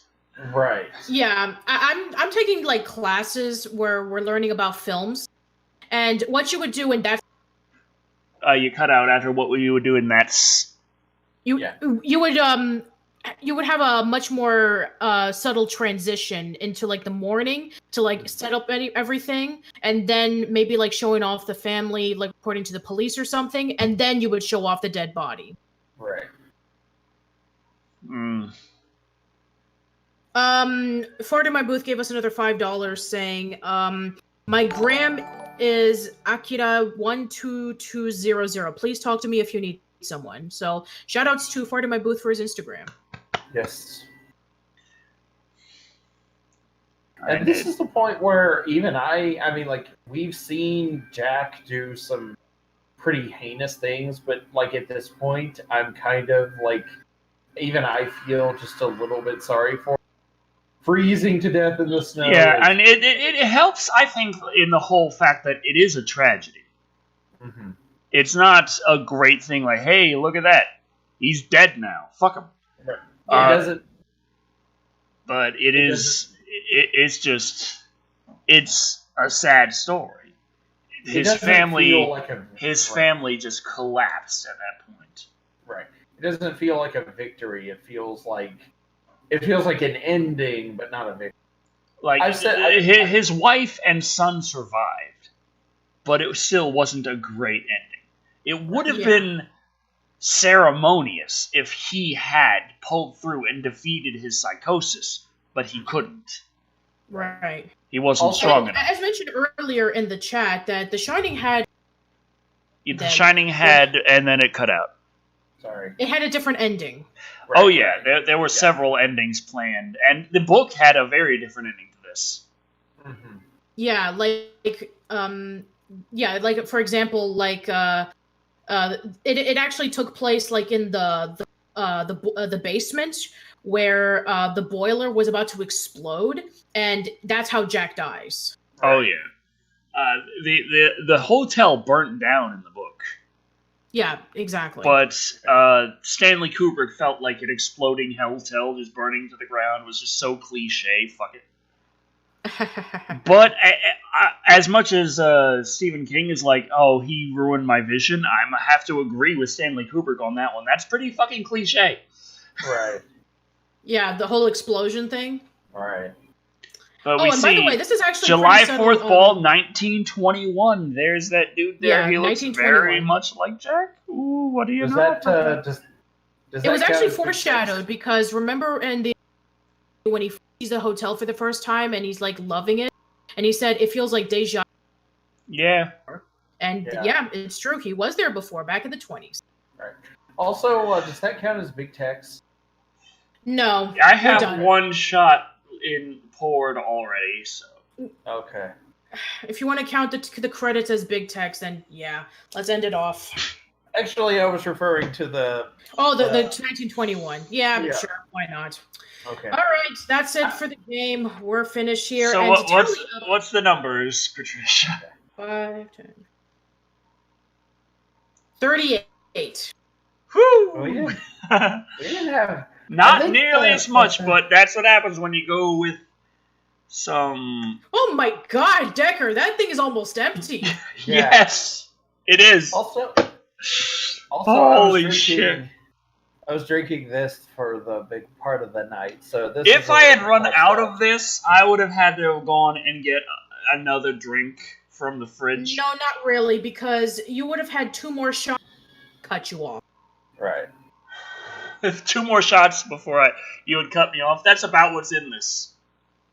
Yeah. I think the thing between this and it is that it had more shots, but it was also longer, and it was also spaced out more. Oh, yeah. Like, we drank more shots in it, but we drank them spaced out. This one would have long stretches of nothing, but then a whole bunch of them, one after another. In sequence. Yeah, there's like racist remark in the bathroom. That's 3 at once. Right. And it's then like, motherfuckers, could you not refer to him as anything else in this conversation, please? Right. And we, the other time when there was 2 or 3 at once, or something, the dead children, the body horror and gratuitous violence, that too. So yeah, and don't forget about the psychics. Don't forget about the psychics. And all the things with the psychics. So yeah, there would be these long stretches where we wouldn't be drinking, and then there would be we'd have to just chug practically. So yeah, I think it hit us harder in the long run. Plus, we were both drinking the alcohol that was a little bit stouter this time. So yeah, Far to My Booth gave us another $2 saying finished it. Woo! Hooray! We did it! Woo, we did it! Also, I'm back on the triple camera thing. If you want to turn your camera on and prove that you are visible, no problem. If you prepared for the camera, I don't know if you did or not. Yeah, just give me 1 second. Kind of an asshole move of me to just say, "Hey, that's okay. Don't worry about it. Get prepared for the camera." All right, I'm back. I'm back, everybody.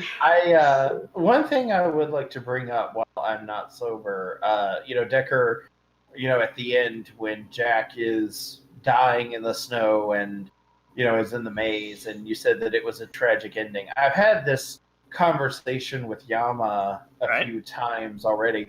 Yama's not a huge fan of horror, but we have had discussions about horror as a genre and the tropes of horror. And one thing that I have said in the past... Wolfline's asking what's the tally, Patricia, but okay, Creepy, continue. Let me show you what the tally is. Creepy, continue. Very quickly, let her do the tally. Yeah, there's the tally. 38. Oh, and here's the list, by the way. Awesome. Patricia and the amount of time and the time. So okay. I was able to track that down. Awesome. I wonder if we should auction those off on eBay or something. I mean, might make $20. If you wish. Yeah, I mean, it won't. I mean, I actually still have the Stephen King one somewhere. You mean the It one? They're both. The Stephen King's It one. Yeah, the 86 shots. Yes, right. That one. That was fun. That was a lot of fun. Yeah. This one was This was also kind of fun. Right. This one was half the number of shots as that one, but we were drinking with stronger stuff, and like I said, that they would come in big clumps, all at once. So we would have to get pretty every 5 minutes there was a flashback, a bully, right? Do they float or but all that kind of stuff. But with Stanley Kubrick's The Shining, it was like bim, bim, bim, bim, bim, bim, and then 20 minutes of nothing. Nothing, yeah. And then bim, bim, bim, bim, bim. Okay, now continue on for another 15. Now bim, bim, bim. Okay, now. Yeah. Right, it's like every time you were drinking a lot. Right, Very exactly. much so. Stephen King's It is a little spaced out over a long period of time, which is how you are recommended to do shots in the first place, is a little bit at a time over a period of time. So it had more shots to it, but it was spaced out better. But what I was saying earlier is that I've had this conversation with Yama several times, and in my opinion, to me, the core element of a good horror story, any good horror story, is tragedy. You know, like when you take The Shining and you strip away the magical Negro and kid with psychic powers and the haunted hotel, it's basically a story about a father who, through isolation, his mental state begins to degrade, and his abusive side starts to manifest, and he takes his frustration and his anger out on his family. That is a very real life kind of tragedy. It's just wrapped up in the otherworldly phenomenon of a haunted hotel and a kid with psychic powers and so forth. But at its core, it is a story about a family who is, an abusive family, like a wife and daughter and son who is struggling with abuse from, a patriarchal source, and how that affects them. Dark Foo 456 says you two had about 50 shots in the first half hour of it 90s version. Yeah. It's like, yes, that's one of the reasons why I stuck to beer on that one.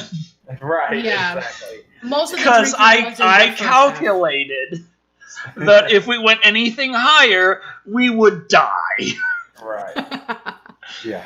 But like even cheap, cheesy slasher flicks from the 80s had a basic understanding of this. Yeah. The kid who gets picked on at summer camp, the children who are all murdered by a psychopath living in their neighborhood, the parents who ignore the danger that is happening right in front of them, like even like cheesy, or like the neighborhood who ignores the cries for help from someone in danger, like how in the first Halloween movie, every horror story contains an element of tragedy at its core. Yeah, it's like how I was saying in the House of a Thousand Corpses review, that one of the main problems with that movie was that it was set out from the get-go to be a homage to horror, rather than finding a horrifying theme to explore. Mm-hmm. Whereas if you would explore a theme, that even if it is cliche, you still explore it and bring that out, and it's a concept to sit in the back of your mind and dig into your psyche and give a sense of dread. Like, in a real-world situation, how would these things pan out? House of a Thousand Corpses really didn't have that. It was just spectacle first and concept second, which is one reason why I'm actually kind of looking forward to The Devil's Rejects, because The Devil's Rejects takes the concept of the characters introduced in House of a Thousand Corpses and says, how do we do an idea of taking them and putting them into the real world and how they interact? Let's explore this concept. I feel like that's going to make for a much more entertaining movie. It will. Right. Yeah. And like, hold on. What about here. Free from Hell? Haven't watched it yet, but I do have it. Where the hell do I have it? Yeah. I've heard people have mixed about it, and it's actually interesting that the movie came out in like 3 days in the theater. There it is. And then here it is.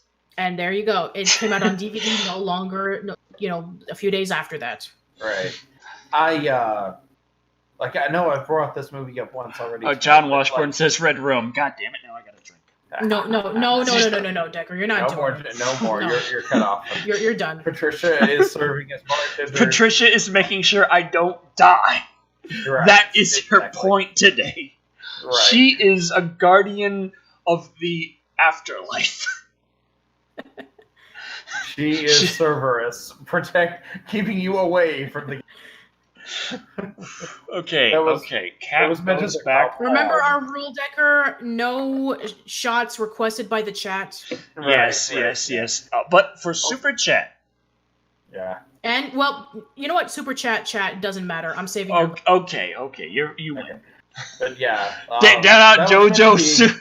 Sanchez says red rum. That was meant to be a compliment earlier. Sorry if that. No. I get. I'm not entirely. So there's two Stephen right King drinking games, and both of them I had to go to the bathroom before we finished. Yeah. Although I had to go to the bathroom early, but Degger's had to go twice, and I've only had to go once in 2 games, so that means that I'm ahead. Yeah. Yeah, should I keep track on that too? Yeah, sure. No. I'm losing. No. You'll probably win at the next game.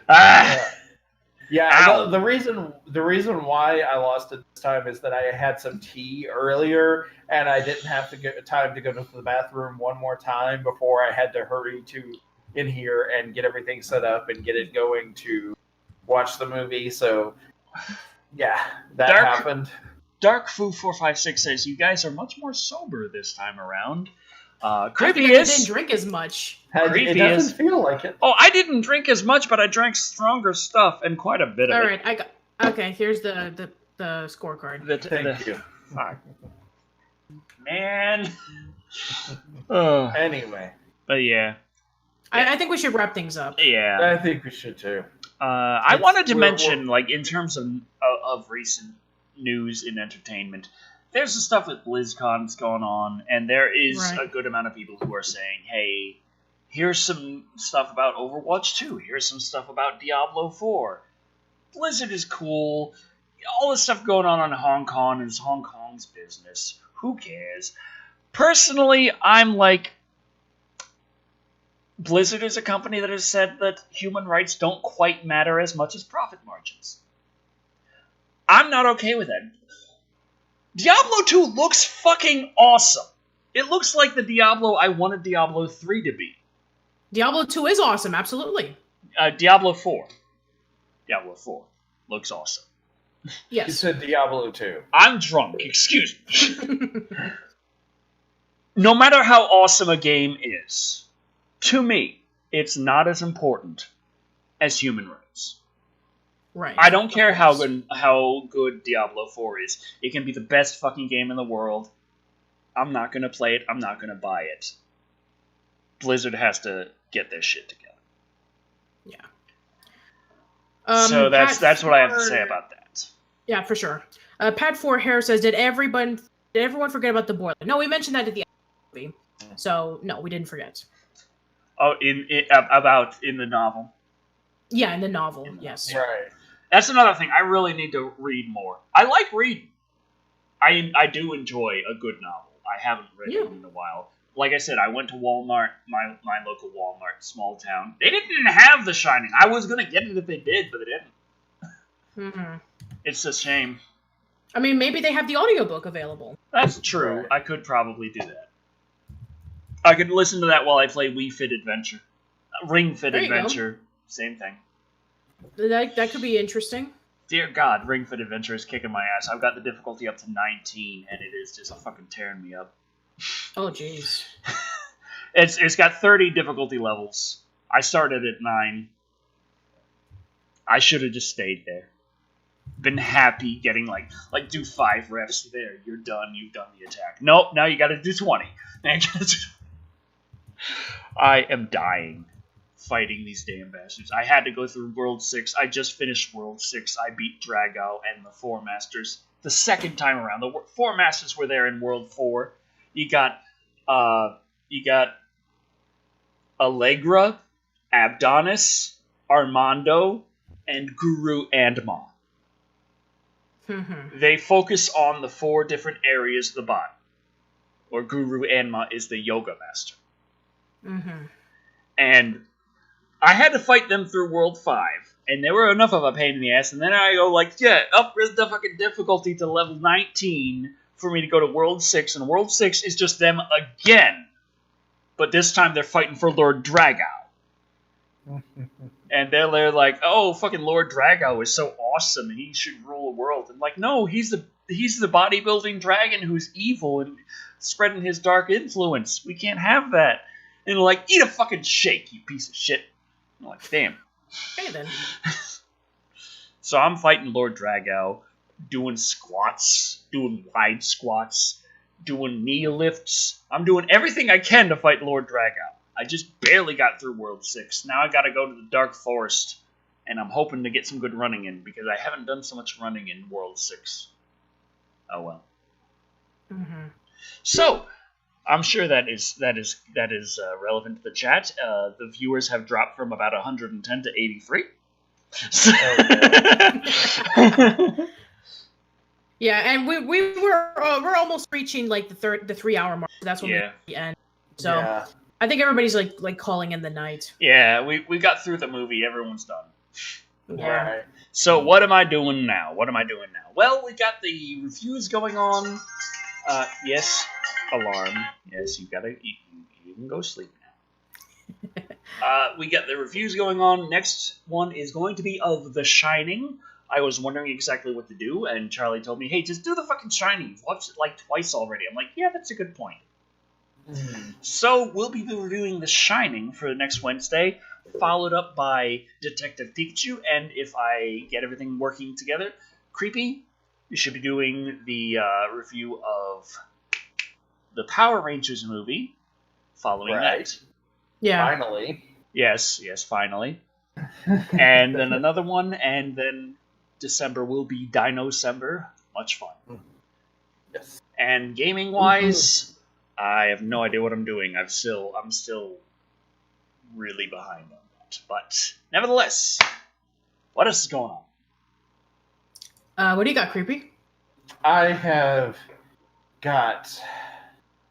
Well, since we had 2 Scooby-Doo reviews in October, we're going to go back to the Spider-Man retrospective for the Alien costume review, the 3-parter. And we may be having a special guy. Plan to have a special guest for that one. Again. Oh, wow. And let's see.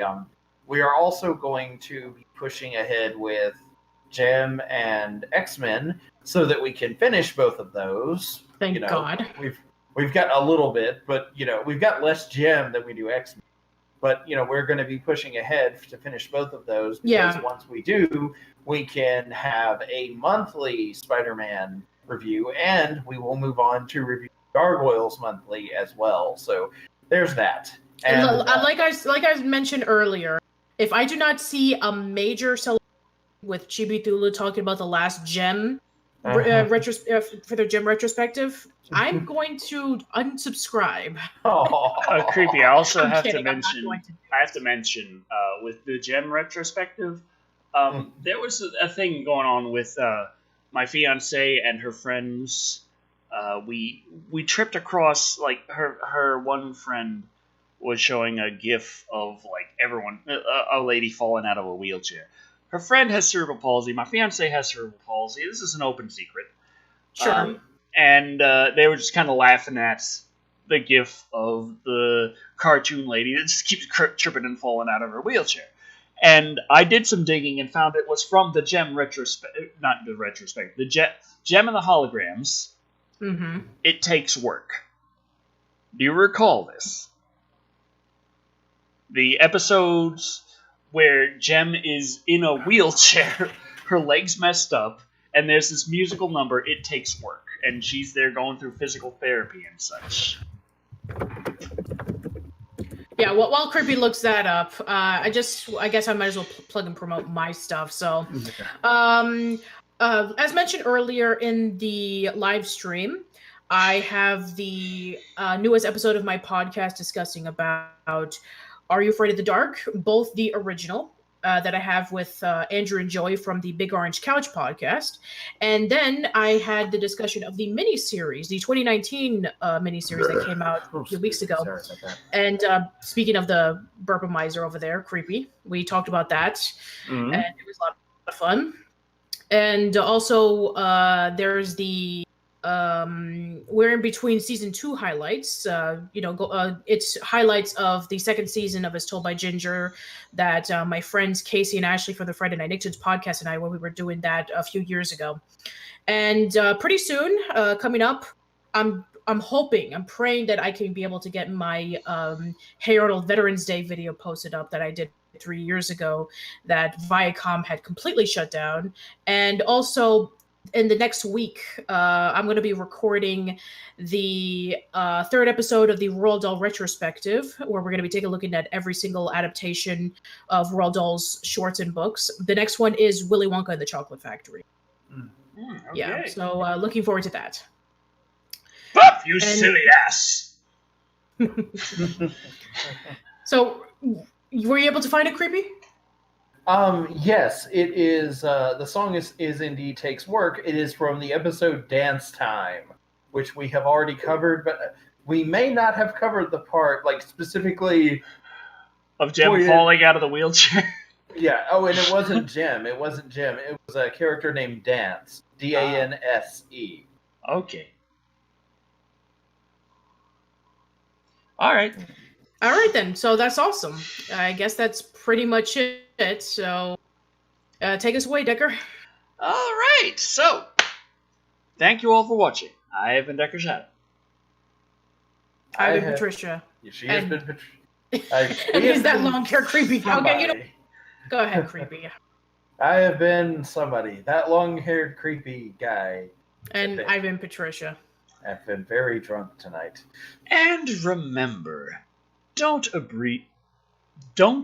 abuse your psychic kids or their incredibly cuddleable mothers.